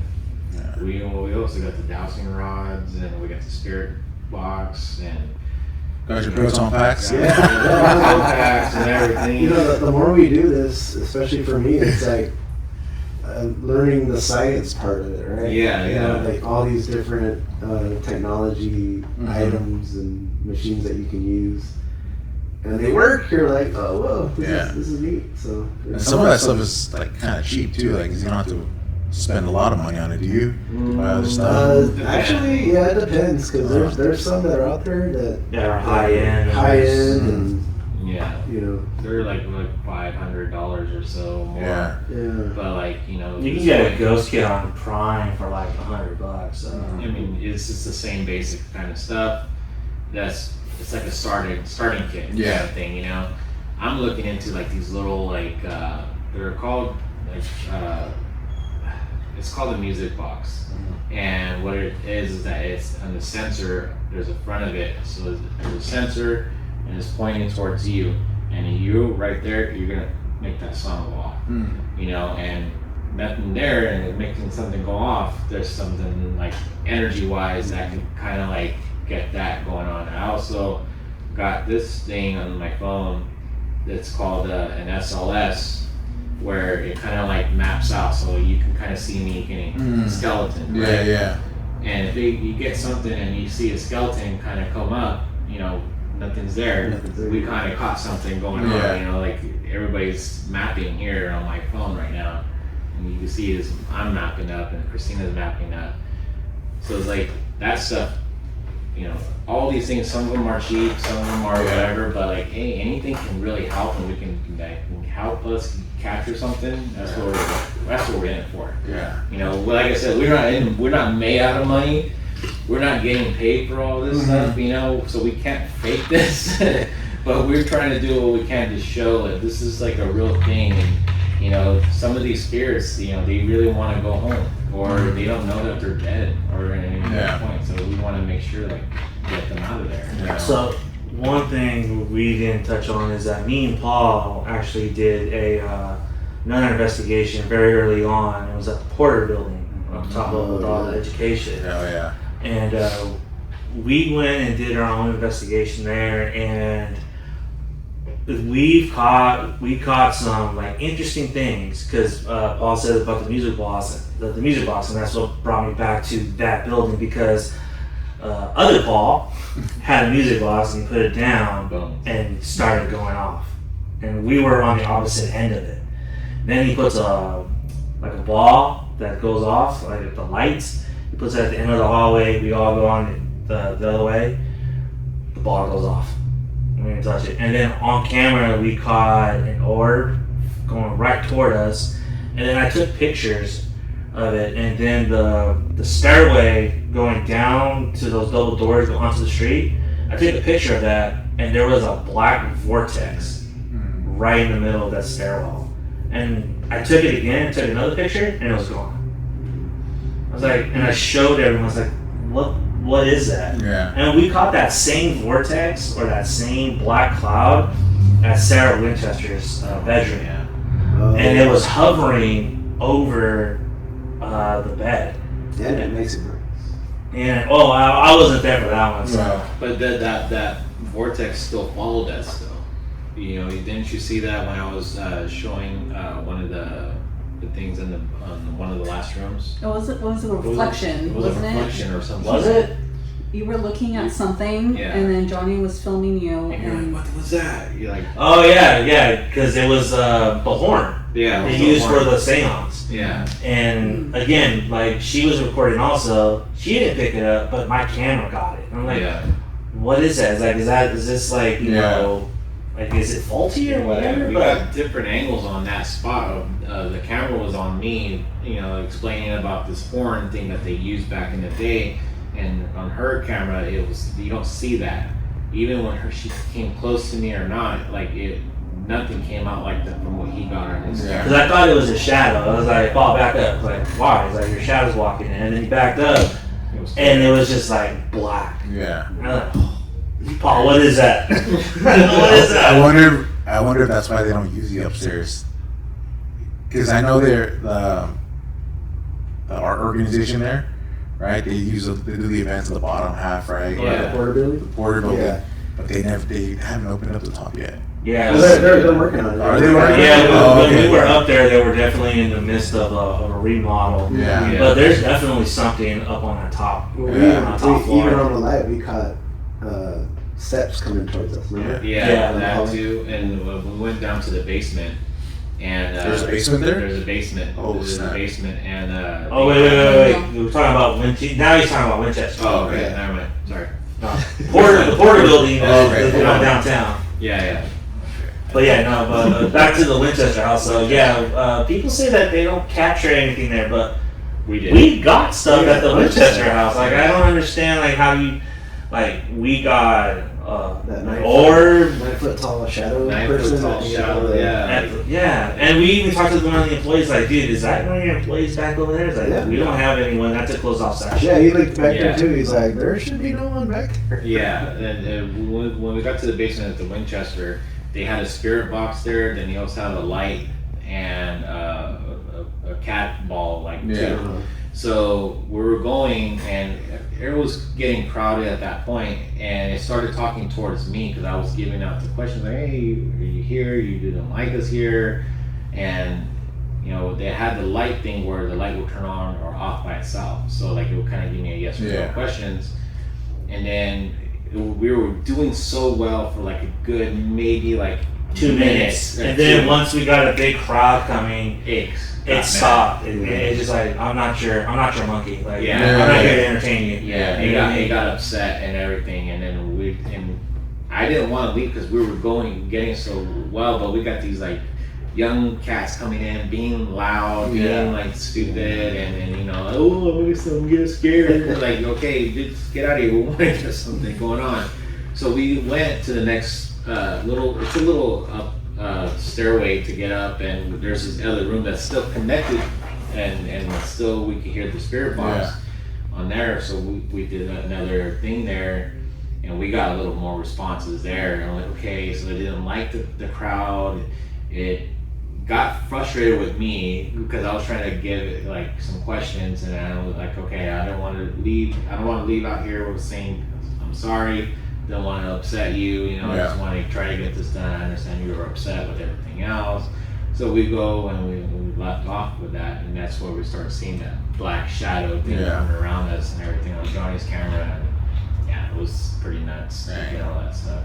Yeah, Winchester House. I mean, there's something there. Yeah. I don't know if it's Sarah, but there's definitely a presence at that house. Yeah. And then one of the employees I played an audio of her leaving the Winchester House, and there was no one else there, but she told us that she always made it a habit to say goodbye to the house as a way of respect, like Paul was saying, like you gotta say goodbye so they don't latch onto you. Yeah. And so she says goodbye, and it says goodbye back to her. Yeah. Like she said, there's like no one else in the house. She was the only one in there, and you can hear it loud as day. Like, what? That's crazy. Yeah. Dang. Do you guys ever like? Because I told Paul a couple times, hey, Paulie, be careful, dude. Be careful, you know, because like, I do believe that there are spirits out there, demons. You know, again, like I'm a person of faith, you know, so I do believe that there's angels and demons, you know, fallen angels, you know, and so they mess around with people, and some people are more sensitive to it. Some people, you know, don't experience it at all. I'm a sissy. Thank God I don't have ever experienced anything because I probably get scared shitless. Excuse my language. But do you guys ever kind of get worried about that? About an attachment or something, kind of like experiencing or seeing something that's like WTF, bro? You know, because you've seen stories, you watch the movies, right? And those things can get attached to you, could affect you. And one way or another, do you guys ever get scared of that? Like, yeah, I do. But this is prior to joining this group. I've always felt that way. When I was a kid, one of the older kids was trying to do a Ouija board session, and I was like, no, I don't want to do that. At a very young age, I had saw, and I think it goes back to watching Hellraiser and going to church on Sundays and then watching Hellraiser.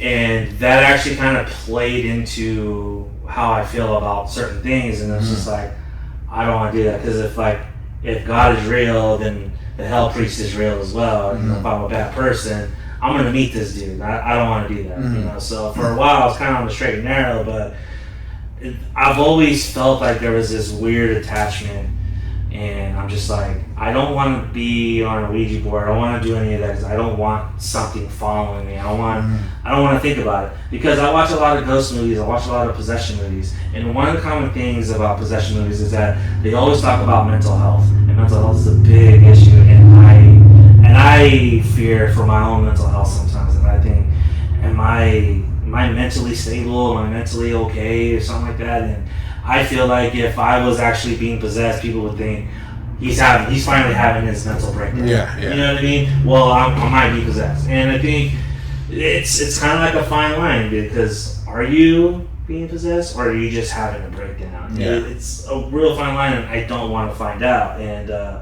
the one time I did a Ouija board, and this fool was there. I think you were there. We were at McKenzie, and the homie's girlfriend bought a Ouija board. He's like, I want to do this, and we should go to McKenzie. I'm like, Paul, get me out of this, Paul. I'm looking at it like, do we have to do this? Like, yeah, we're gonna have to do this. So I'm like, fine, whatever. So we go and take some liquid courage, and we go and sit at the bench at McKenzie, and we're just like, okay, all right, I got some Captain Morgan in me, I'm good, let's just get this over with. So we were there for about maybe 5 minutes or so. Yeah, 10, 15 minutes or something like that before it was like shut. But I wasn't the one that said no. I was actually kind of the one that said, maybe we should keep going. Yeah. But homegirl was doing it, and then she was asking questions. The planchette was moving, and I'm like, I'm side-eyeing Paul, I'm side-eyeing the boyfriend, and we're all kind of like looking at each other, and yeah, we're just kind of fucking with her. But at some point, she asked us a question that only she knew, and it answered. And she flipped out. She's like, I don't want to do this no more. Take me home. Yeah. Okay. So we Broke take the rule and let go of the planchette. Yeah. So we took her home, and then when she walked in, we all kind of like group laughed, like, come on, like you were moving it, right, Lugger? Like, no, like you were moving it, right? No, we thought it was you. No, I thought it was you. No. And we were just pointing fingers, like, shut up. Nah. And we're like, swear, dude, we didn't do that. We weren't doing that. Like at first, yeah, but we stopped and we thought it was you. And we were just pointing fingers like, oh my god, no freaking way. Yeah. We did not do that. So after that, I don't remember what happened, but I remember she said she had weird experiences after when she went home. She had nightmares. Yeah, she had nightmares for a couple weeks. And we were like, shit, okay, like, yeah, it affected her more than it did us. Yeah. But, like, again, watching that situation play out in real time, I'm like, I felt bad for her. It's like, fuck, that could have easily been me. Yeah. You know what I mean? Yeah. I could have been susceptible to those nightmares or whatever was following her. And for whatever reason, it latched onto her. And I was like, I'm done. I think that was the only time I ever mess with a Ouija board, and I was like, I'll never do it again. What's the thing about a Ouija board is like it's your intentions too. Yeah. You know, like for her, she was more along like it's a joke. Like if I want to do it, I want to have a thrill of a life kind of a thing. And you know, if you come at it stupid, you're gonna get a stupid prize at the end. So that's what she got at this point. But like other movies that like other people like movies like the most famous one in Netflix right now is called Veronica, where she did a Ouija board with her friends at this like Catholic church to summon her dad to talk to her. Like she went in bad terms. Like you come in at it emotionally, you're gonna get something else that's attracted to emotions. If you're gonna come in like excited and stupid about it, you're gonna get something that's gonna come at you that's attracted to that kind of stupidness and really go for it. But if you're going over there to get some answers without any emotion towards it or any type of like bad or and pretty much no bad stuff, you're gonna get an actual good response. Nothing's gonna follow you, nothing unless you know how to close it. But if you don't know how to close it right, like she did, and she got something real that scared her, you still left it open. Mm-hmm. You know, you got to be able to say goodbye. You got to be able to say, don't follow us. Right. You know, you don't have permission to follow us. This is our body. This is our soul. All this stuff. I always do that every time that we lead any type of investigation and making sure that we are all good. And none of us have gotten crazy bad dreams, no attachments or anything. That's not true.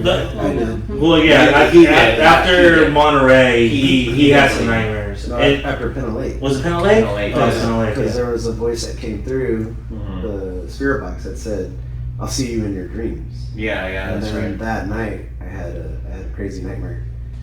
And then the first thing in the morning, I texted the group and said, "Hey, dude, I just had this crazy dream. This happened. Like, what's going on?" But then after that, there was nothing. Right. Yeah. How about your friend that took the? No, he was good. He said he was fine. Yeah, he was a skeptic. He was the one making fun of us on live. Yeah, because like I do believe, like I said, like even if you're like you said, like closing it, like it's just like it's an open portal, you know, no matter what. And I've experienced some things. So like I had mentioned earlier, you live on Herman, right, and the back is William Avenue. Yeah. I used to live on William Avenue. I don't know. There was like a house where I lived, it was Is it right in front of the pool area? I don't know if it's the pool. Like, because the back of the school, there's a pool. There's a elementary school connected to, and then there's like a driveway where there's a pool area, and then there's It's in Rolling Hills, right? Yeah, Rolling Hills. There's no pool at Rolling Hills. Yeah. It's there's a pool. Simpkins. Oh, the Simpkins. Okay, that's right. No, so like let's say the front of the school facing out. That's Herman, right? Herman, yeah, it's like Herman goes from that first stop sign To to the that- hill, and then it goes on to the other side, and then there's Anish home road. Yeah. Okay, so like Home was the back one. Yeah, home is the bar. okay, and so Williams Avenue is on the other side.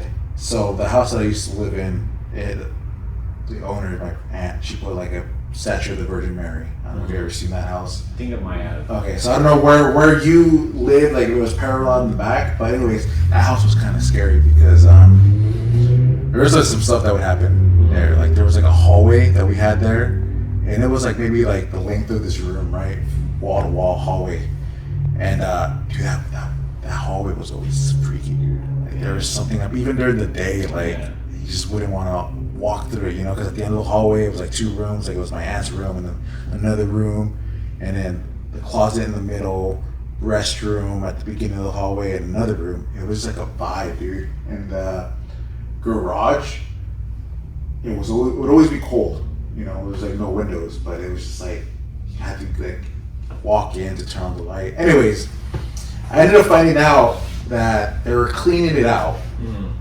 like because they were gonna sell it, and it had one of those like underneath kind of gutter places where you crawl in and you know you clean out. Yeah. So apparently when they were cleaning out, they found a Ouija board. Oh. Yeah, and so they got rid of it, you know, but like forever it was always like bad vibe. Yeah. You know? So I do believe that. That's why I tell Paul, like, if you go out looking for it, you're gonna find it, but just be careful because, like I said, like sometimes you're gonna get attached or something's gonna happen, you know. And so I'm just like, that's why I tell people, like, dude, I'm a sissy. I don't watch. I'm not as into like scary movies that I used to be. Yeah. You know, because I saw clips. I don't know how accurate they are, but that new movie that came out, The Conjuring. the Conjuring one, Yeah, like yeah. the last one, people would watch it, and at the end of it, they'd be like freaking out or something like that. So I don't know, like. So that actually happened to me on the first Conjuring movie. The first Conjuring movie I watched here at the Green Valley Cinema, and they had a warning sign like that says like, you know, what's going on. People have stated what they felt on the movie and everything. So I remember going to watching this film, and it was in the far back of the theater, so it was like one of those ones that people say is one of the haunted ones. So I was watching it, and during the movie, I was like, dude, like all of a sudden, like I need to go pee, like I need to go bathroom. I'm like, dude, I never had this type of like thing going to the theaters. Like every time I needed to go restroom, I could hold it till the movie's over and then go. But this time I couldn't, and I was like, okay, so I went to the restroom, and I just felt weird going into the restroom. I felt like I was being watched. Nobody was in there, and I just felt weird, like a weird, like you could feel like a pressure around. And I'm trying to shake it off, and I go back and watch the rest of the film, and I remember going to bed, and I was like, oh, you know, pretty good film and everything. Talked about it with my parents, and went to bed. And then I woke up the next morning, and I had 3 scratches on my right arm from the shoulder area down to my forearm. And I was like, what? Like, did I scratch myself? Like, those 3 marks. I'm like, dude, I would have, like, I don't have nails to be giving myself that deep of a cut. And I was just like tripping out. I was like, well, I did see that warning sign. So I was like and then afterwards I started seeing people on YouTube like, oh, someone got possessed during the film, or they couldn't handle that or whatever. The second time I watched part 2, when part 2 came out, I went to go and see it. I was in LA, and during that first opening night, when it came out, it was a nice theater. It was like big, huge story theater, like kind of like a dome kind of thing, right? I go and I sit there and my cousins, and the movie just barely like gonna start, and here comes the credit for the film, and then started moving around like, what the fuck's going on? Like, this is not no D-box seats or anything, right? It was an earthquake that happened. An earthquake happened that it was strong enough to move it, and then the screen turned off and everything. And we're like, holy crap! So like, there's no emergency thing. It was like a pretty good shape, you know.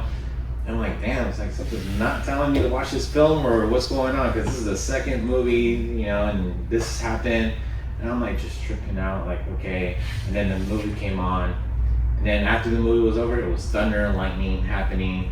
And I was like, dude, like, what the heck? Dude? Like, I'm not supposed to be watching these films, or what's going on? But those are my two experiences that happened. The first Conjuring and the second one. After the rest of them, I didn't have anything after that. But like, it was just kind of weird how, and coincidence, how things happen from other places that people have been experiencing. So that's kind of nuts. The only time I ever felt like that is when I went to go see the first Paranormal Activity, and it was opening night. It was a Friday night. I got off work early, I went home, changed, and I lived on Dolores. I walked from Dolores all the way to Green Valley. So you can imagine that walk, right? Yeah. But my route was I go through Madison, I cut through where that meat market was, the old KFC. I go down that hill, go up there, and then just pop right out. So I went to go see this movie, and I don't know, for whatever reason, and I know this might sound corny, but Paranormal Activity scared me. Like, I have not felt that scared at a movie theater in a very long time. Because I mean, I watch at this point, like, I've seen all the horror movies, and I never got that feeling. But Paranormal Activity, for whatever reason, just heightened up my senses. And there was a scene in there involving a Ouija board, lit on fire out of nowhere, and that just gave me goosebumps. I was like, fuck. And then the ending just scared me. I went home. I didn't take my normal route because it was shorter. I actually went through Freedom, went through all the lights, but I had to go through Brewington, so I'm like, fuck that, I'm going on East Lake. So I went to East Lake and just went onto there. So it took me like an extra hour to get home because I was scared of the dark. I was like, I'm not doing this, no way. And I went home, I turned on all the lights. I left my door open, I locked the door, and I lay down in my room, and then my mom came in, I think about like 2 in the morning, she was just getting off work. She said, Johnny, why are the lights on? You don't pay for electricity. I'm like, oh, I'm sorry, Mom, I'm sorry. It's like, I don't care. And then she slammed my door and turned off all the lights. So I just like, I'm in my dark room, and my room doesn't have like many outlets, so I can't plug in a nightlight. So I just turned on my TV. It's like, this is what I'm gonna do for right now. I'm gonna watch The Simpsons and then just fall asleep. Dang. Yeah, so I was like, that was the only time where I felt like that kind of experience watching a movie. And and it's like, and I've suffered through sleep paralysis up until that point. I've had sleep paralysis a couple times up to that, and then when I started working graveyard, I actually got more sleep paralysis. And after I stopped working graveyard, I haven't had nightmares or sleep paralysis. But there are times where I was working and like I felt something just sit on me and just says, I can hear the TV, but there's something like in my brain saying, open your eyes, and I'm closing my eyes, and then I feel something just trying to do this, just open my eyes, like no, and I'm wiggling, and then and then boom, I fall off my bed.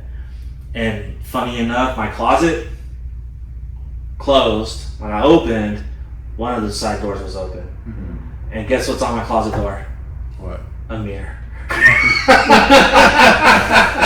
Damn mirrors.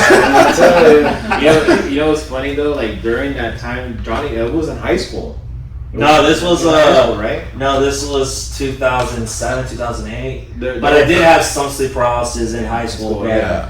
But when I was an adult and I was, working graveyard, the sleep paralysis just got more intense. Like the Yeah. very first time I ever had sleep paralysis was when I went to go see I Know What You Did Last Summer back in 1997. And I slept, and again, funny enough, that room also had a mirror on the closet. And I'm just like, now I'm thinking about it, like, god damn, man. Holy shit. Yeah. Stay away from here. Yeah. Part of the story. Portals. And so, like, I went to bed about midnight, and I fell asleep, and my closet door was closed, and I opened my eyes, and the closet door opens. Yeah. I closed my eyes again, and then I opened them, and then like I could see my clothes because like the window I used to sleep with the shades open, right? Because I need some kind of light, and I could see my clothes, right? But when I opened my eyes the second time, there was this big black shadow standing in front of my closet, and I'm like, close my eyes again. Open up, it's closer. And I close them again, and it's hovering over me. It's like towering over me. And I'm screaming for my mom. Screaming. And I'm like, why isn't no one coming into my room? Like, why? I can hear myself scream. Like, I can totally hear myself scream. And like, why is no one coming to my aid? Yeah. Like, why am I not getting help? And I close my eyes, I say a prayer, and I wake up, it's daytime. It's like a bad horror movie. It's like daytime. Dang. Some Freddy Krueger stuff right there. And I go, and I'm like, my mom was in the living room watching TV. It's like, Mom, I was screaming for you last night. Where were you? It's like, I didn't hear you screaming. And then I asked my stepdad, like, you didn't hear me? And my stepdad always complained because I was always too noisy. Like, you didn't hear me scream? Like, no, I didn't hear shit. Like, what do you mean? And then I told my friend Oscar at the time, and he told me like, yeah, that's something called sleep paralysis. Like your body's asleep, but your mind's still awake. It's like he was putting me up on game on this. It's like, that's a real thing. It's like, yeah, that's a real thing. People go through that, and what you saw was something that your mind made up. Because I saw how much this, and well, that was the last thing your mind made up, and thought that would scare you. And for sure enough, it did. It did scare me. And, you know, up until that point, I didn't have sleep paralysis again until like maybe in my mid-20s. And in my mid-20s, I was just having them every so often. And it's just like, dude, I need to find a way to get away from this. And we figured out that my stress and my work and my graveyard shift just do not mesh. Yeah. So once I peeled back on the stress and peeled back on the graveyard, my sleep paralysis and my nightmares started slowly to dissipate, and then now they're gone.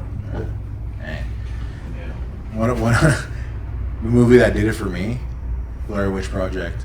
Yeah, I can see that. Yeah. When did that movie come out? Like 98. 90. So it was 7, 8, 9 around that. Yeah, I was so scared. And during the time I was living at that house too. Oh shit. Yeah. So on top of that, and like, hey, I'm like 8, 9 years old. So, and I don't care. I'll say it out loud, like, whatever, you know. But like, you know, you have to go to the bathroom, and it's like, honestly, I said, screw it. I'd rather just piss in my bed than walk. Hey, that's embarrassing, but like, I would rather do that than have to get up and walk through that hallway like in the middle of the night, dude. Just like, you know, I did that one time. I pissed my bed on purpose. 9-year-old, what? You know what? Here's the back you up on this right there. I had when I was young, I was afraid to go to the restroom at night and it wasn't a scary movie. It wasn't because of a scary movie. It was because of a movie called Luke Was Talking To, when that kid was body training and he imagined the fucking toilet turned into a monster. Yeah, whose idea was that to put that talking toilet in that movie? Like, what? I was young and I saw that. I didn't want to go out at night. Yeah. That freaked me out when I was a kid, man. Yeah, that was pretty gnarly, bro. That was like a gnarly scene. Like, That was. Put some pee in me. I'm like, what the fuck? And the kid, I'm pretty sure they didn't do that in front of the kid, but like the kid was like, Like, act surprised and all this stuff. I was like, dude, that would be traumatizing. Yeah, dude. Shoot. Dang. Yeah, it's crazy. It is crazy. Like all this like scary kind of like paranormal stuff. Like, and I'm sure there's so many stories out there like that people have. So like, if anyone is like watching, like, what are your scary stories? What are your paranormal scary? What are you afraid of? You know, I'm sure everyone has a story. Like, I'm hoping this like blows up with different stories and everything. So, dang, dude, yeah, Watsonville, it's just like a.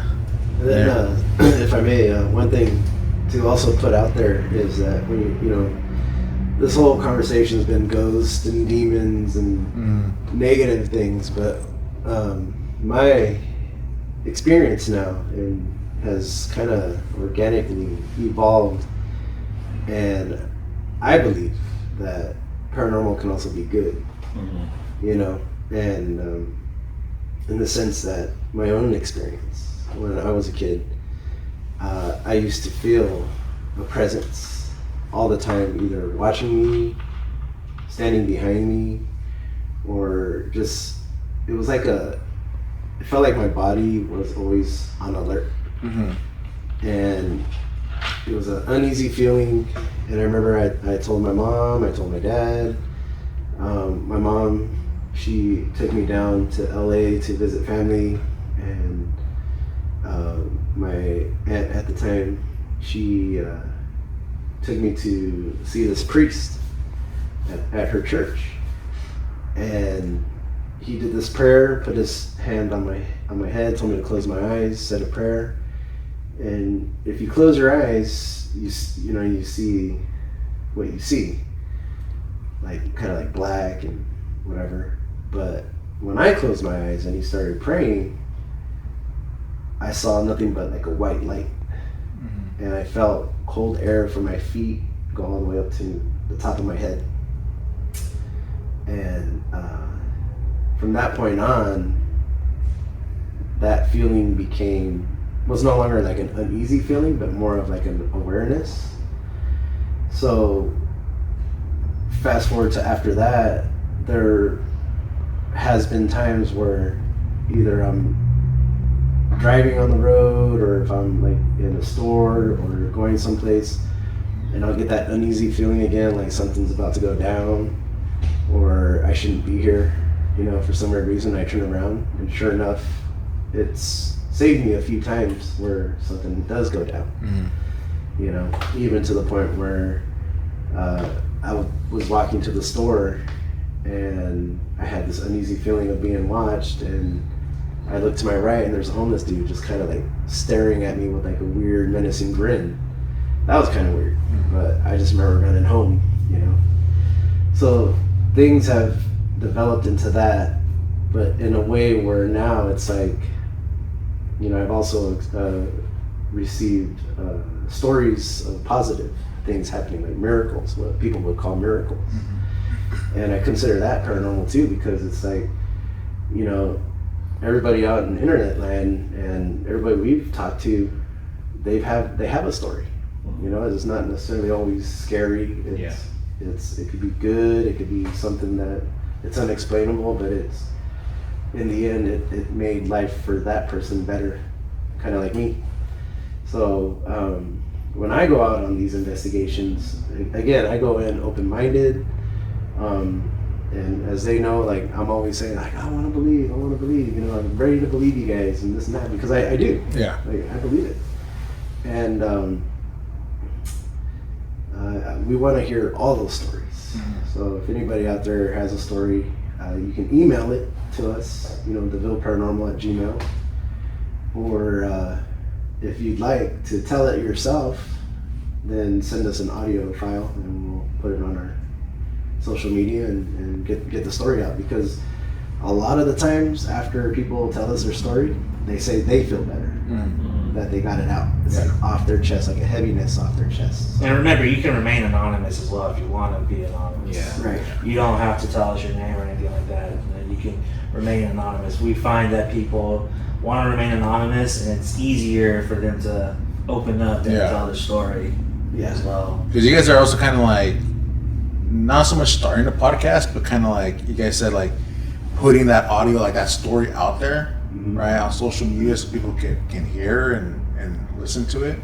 So yeah, because a lot of the stories, you know, yeah, we want there's so much more than meets the eye in this life that we have, you know, and like he's proven a point, like not everything is about like demons or ghosts, bad, you know, poltergeisting or anything like that. It's, you know, it could be a miracle that people can say, but it's actually still paranormal kind of a feeling. Guardian angels are spiritual, you know, so it has to be still paranormal. There's all these stories that people, like he said, you know, that kind of help you choose a path.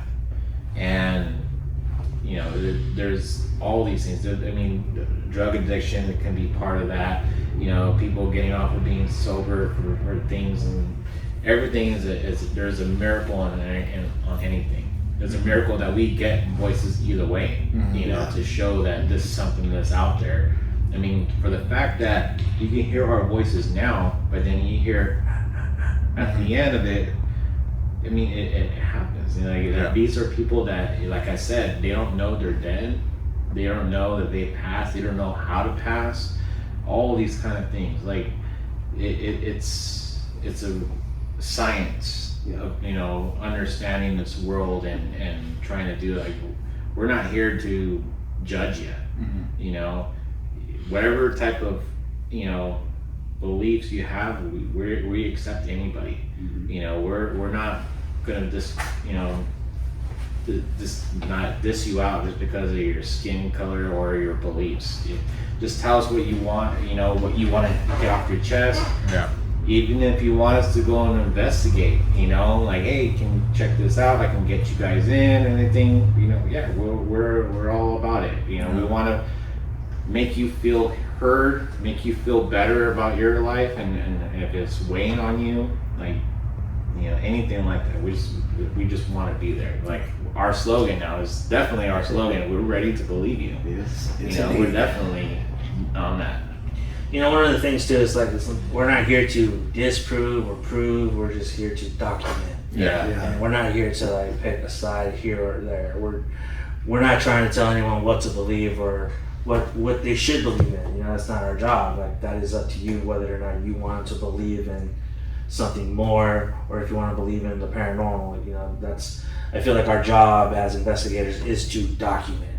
Yeah. And I think I feel that a lot of ghost hunters and YouTubers that I watch, they pick a side, and rather than document, they manufacture or they tell you, like, you know, that's not what we're trying to do here. They do it for the likes. They do it for the views. Yeah, like they're not documenting what they're finding. Yeah. You know, I feel like that's the difference between us and them, is that I feel like we're documenting what we're finding, and then we're letting the people decide on, what do you think? based on actual evidence. Yeah. Yeah. So like, and we always pose the question at the end, or even in the captions, like, what do you guys think? Like, what did you guys see? And sometimes we get answers like, oh, I saw this and that, or I saw an orb, or you didn't hear this voice at minute 2:03, something like that. You know. That's why you go live, huh, Paul? That's why I go live. Yeah, go live. You can't cheat live, you know. And he answers the questions like, you guys, what do you guys want us to do? Is there anything you guys want to, like, after the people that are on the live and actually stay on the live, okay? And people that kind of go out of it, but like people that are there in the beginning of the live and they hear the story of what we're going through. Okay, now throughout this whole live, we're gonna throw out questions. Do you guys see anything here that we can't see? Yeah. Do you guys hear anything that's not none of our voices? Anything of that point, and then at the end, of the day, They have. It's like, you're glitching, you're freezing, stuff like that. That's always a big common thing too, because when Paul goes live, it's like, dude, you're freezing. You're freezing. Like, what? And then also on my end, it's fine. It's fine. Yeah, it's fine. it's funny because we went live at the Winchester House, and his other profile joined the live. Oh, that was weird. Yeah. I was like, Yeah. what? Like, dude. So I'm on the Ville Paranormal file on live, and then all of a sudden I see pop up Monterey Bay Murals. I was like, Did you Nobody do has. you have a side phone that you left at home? No, That maybe. no. And actually, when I said that on the live, somebody mentioned that. I was like, "No, dude, you got a side phone in your pocket or whatever." And I was like, Did anyone click on it to see if like what it was recording or anything, or? "No, it just said that I joined the live." Like he was a viewer. Like I was a viewer, and it was so weird. And I asked him, like, you sure your wife didn't join, or like your kids? No. Like, nah, dude. Nobody has my passcodes or anything, and all my computers were turned off and stuff. So it was really strange. We also had another experience like that too in Aptos, in a park. Remember? Like we're checking out this place that had a phone booth. Oh yeah. And the Nicing Marks. Yeah. That part. Okay. We went there and there was no reception on our phones. Like we even documented it on the cameras. Like, wait, no reception, no nothing. All of a sudden, ding! My phone starts pinging. Like what? Like a notification. Like a notification, but there was nothing on my phone. Yeah, nothing came up saying like when we get our phones, notification will says like Facebook or Instagram or anything. Nothing came up for that. It just binged on its own. Yeah. And you know how he mentioned earlier how when we always leave the area, it's like you speak out loud to the spirits and say you can't follow us home. You got to stay here. Well, right before he did that, we're crossing the bridge, and I just kind of randomly turned because I'm hearing like footsteps behind me. Mm-hmm. He says what he said to the spirits that once we pass the bridge, you have to stay here. Like you can't follow us home and this and that. That's when I turned around. We had already crossed, and I see a black shadow take a picture, and that's the picture that you'll see on our Instagram where multiple apparitions. Yeah, and I had grouped together on my camera. We were side by side. Yeah. And we kind of take the pictures at the same time. Mm-hmm. First one, you see nothing, but then the second one, like a second later, you see a mist, and you look deep in there, you see something there. Yeah. You guys. Like, I have the picture. Yeah. I have the we have the picture. picture with us. Yeah, like I can't wait for people to see that footage. We haven't posted that footage yet, but I can't wait for them to post that footage because that's going to be something. Yeah. Yeah, it was really interesting what we got. Like, we got a lot of, like, I'm not trying to, like, spoil it right now because we haven't released it. Yeah. But it's a mind-blowing how we got some information. Yeah. And the way how we ended it, too, and the pictures that we got, it was amazing. Yeah. I wasn't expecting that, but let's put it this way. Like, we were there, to us, it felt like it was like an hour or at least an hour and a half. Less, yeah. We were there for like 4 or 5 hours. Oh wow. We didn't feel that at all. We felt like time was like stopped. I was at work and they had texted said, "Yo, we're leaving at that 8." All right, cool. And I figured, okay, so we're gonna be back by like 10 or so. Midnight, right as I'm getting off work, their phones come back on. I was like, dude, look at all this shit. I was like, what? Dude, we just left. I was like, what? You've been there for like half my shit? I was like, I guess so. Yeah. Dang. Like, they said they lost time there. Yeah, time was definitely like flew away from us. Like when we were there, it literally felt like an hour and a half. Yeah. And even like when we went back to the car to get more things and went back, like it literally felt like it was just like within an hour and a half. But nope, we looked at our watches like towards the end when we're leaving, like, dude, it's almost midnight. Like, holy crap, like how did that happen? And we were just like tripping out on all that, and we're like, dude, I can't wait to look at the stuff. And we started looking at it, and we started hearing things that we couldn't hear at that time. Yeah. Holy crap, We were reviewing everything in the car. Yeah. And I myself was like, is everybody in? Okay, we're all in. I'm gonna lock the door. Yeah. Remember, I locked the car door. And I don't know what it was, but we had our cameras and everything. We were going over everything, and if you were just looking out the window, the darkness was so black. It was so dark. It was so black. Pitch black. Like even though there's homes in the area there was no light. No light at all. At all. Like it felt weird. Yeah. You know? You got transported to like a different dimension or something, No, like we those were- movies It where was like, kinda we were just stuck in like a black area. yeah. Not without it. Like I didn't hear any noise except No for noises, us Yeah. talking. And Well, there was like a band playing, like but it was in the far distance. Like it wasn't Yeah. like so clear, but Yeah. you could hear them, you know. And even on some of the recordings that we have, dude, they're not even popping out. Yeah. And we hear them, like, for us, like, we can hear them. But in the recordings, you can't. We're like, what the heck is happening? It's like, these things are messing around with us. Yeah. And then a little update to that. One of our followers that follow us on the Instagram sent us an updated picture. The park has now removed the phone booth altogether. Oh. And he was saying that because he was jogging through, that he heard a ring. So no phone booth, but still hearing a ring. Yeah. That's kind of interesting. Because that was the whole reason why we were there in the first place, Yeah. was that people were saying they hear the phone booth ringing when in fact it was never even connected. It was out of order. Yeah, there's in the video you see me getting in. There's no dial tone. There's no anything. It's like we even tried to see if there's any quarters in there. Nothing. Like none of that stuff happened. You know. Yeah. It was just pretty nuts, man. Pretty nuts. That is crazy. Yeah. We got the good pictures on that one. Yeah, I'll have to look at them after this. Moving forward, where do you guys see the Ville Paranormal going?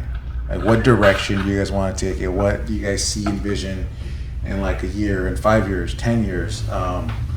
Because again, in recent years, paranormal horror is just like a thing that just a craze that just like exploded. Yeah, right. It's its own genre. It's its own genre now. It's like its own thing. Like people are like having weddings horror theme. People are just like, you know, it's a thing. So with what you guys are doing, where do you guys see yourselves going in the future with this?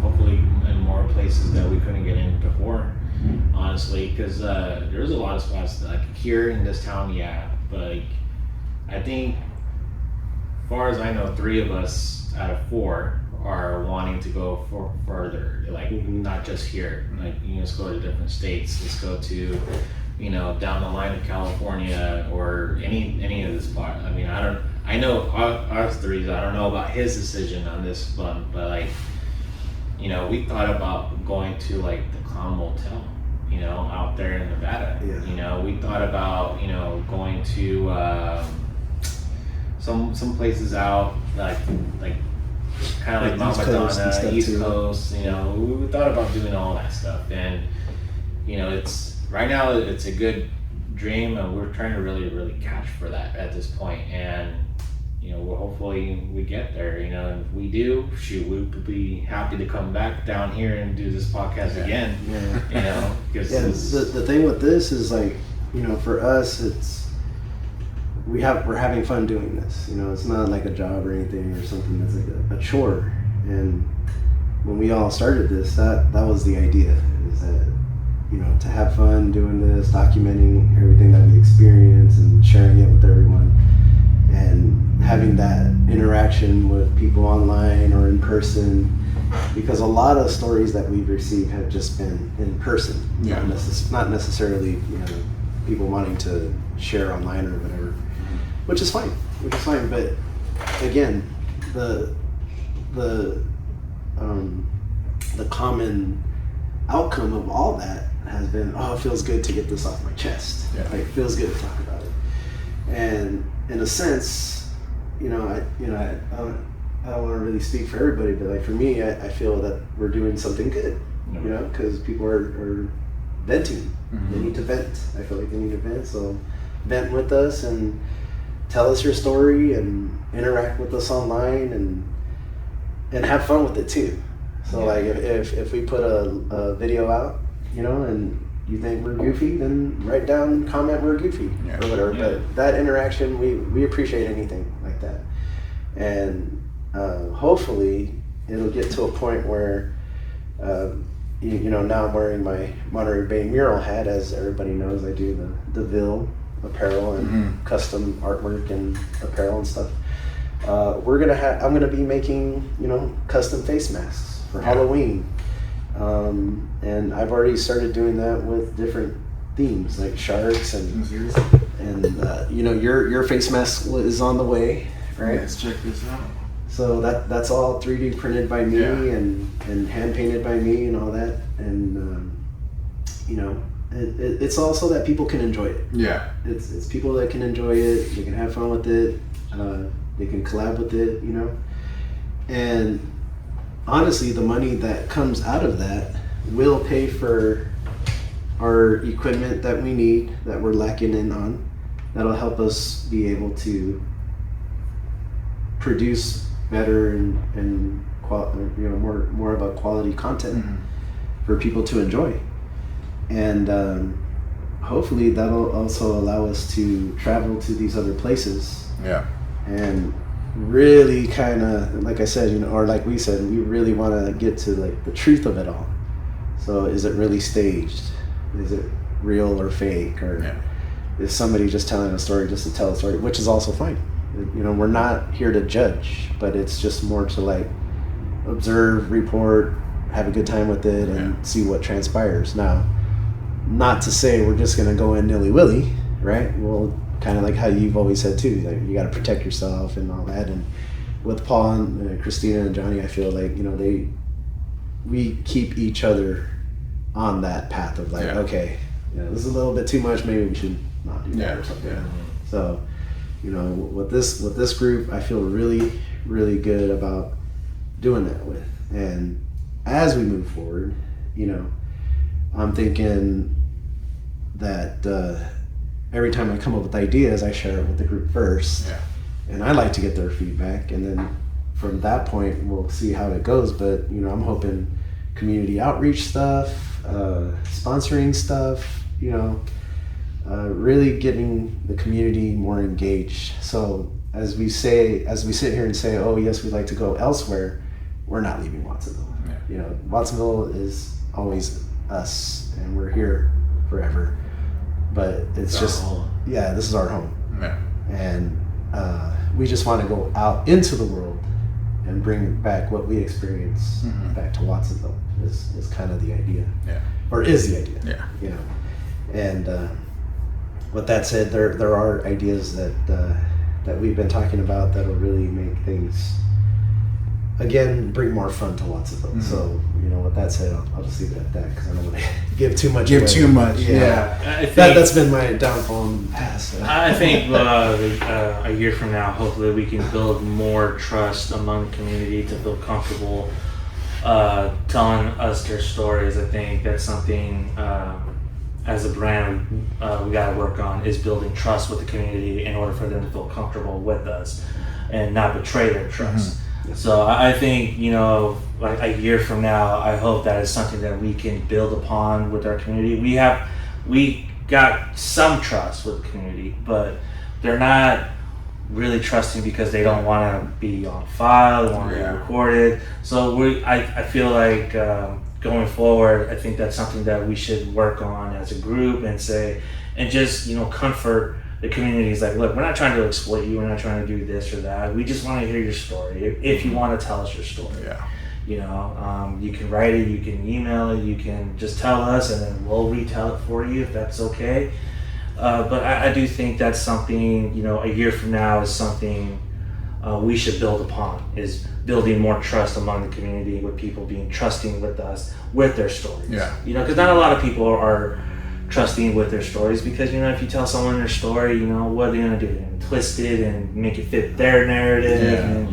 And we see it happen all the time on YouTube and TikTok. And so that's something that I've kind of really stressed amongst the group is, that's something that we have to do. Like, we have to build the trust before we can even say, hey, look, you want to say this in front of a microphone. Like, talk to us first, and then if you feel comfortable and if you feel like you can trust us, then we can definitely get you on file and put your stuff out there if you want. If you don't want us to do that, we won't do that. We'll just listen to your story and say, damn, that's crazy, that's a really interesting story. And if you don't want us to repeat it, we won't do that. Again, that goes along with trust. And I think a year from now that's something that we have to build upon as a brand. And I think that's something that I think is important, because if we want people to tell us our stories, communication and trust and respect have to be there. 100%. Absolutely. 100%. So, if people could find you, where can they look for you? Where are you guys at on? So we're on Instagram, mainly Instagram, at Ville Paranormal, We also now have a YouTube channel under the same name, the Ville Paranormal, and now TikTok. TikTok. Yeah, TikTok. We're on there. I just started TikTok too for this. Yeah. So pretty much the content that's on the Instagram will be transferred to TikTok to get that rolling, and then the newer content. So before I forget, we still have to release the Yuki restaurant In Winchester. investigation, the Winchester Mystery House investigation, and Nicey Marks. So those 3 are on the way. Again, with that said, I'm not going to give too much away, but TikTok will have those updates along with the older footage, and on each platform, TikTok, YouTube, Instagram, we want everybody to just please reach out to us.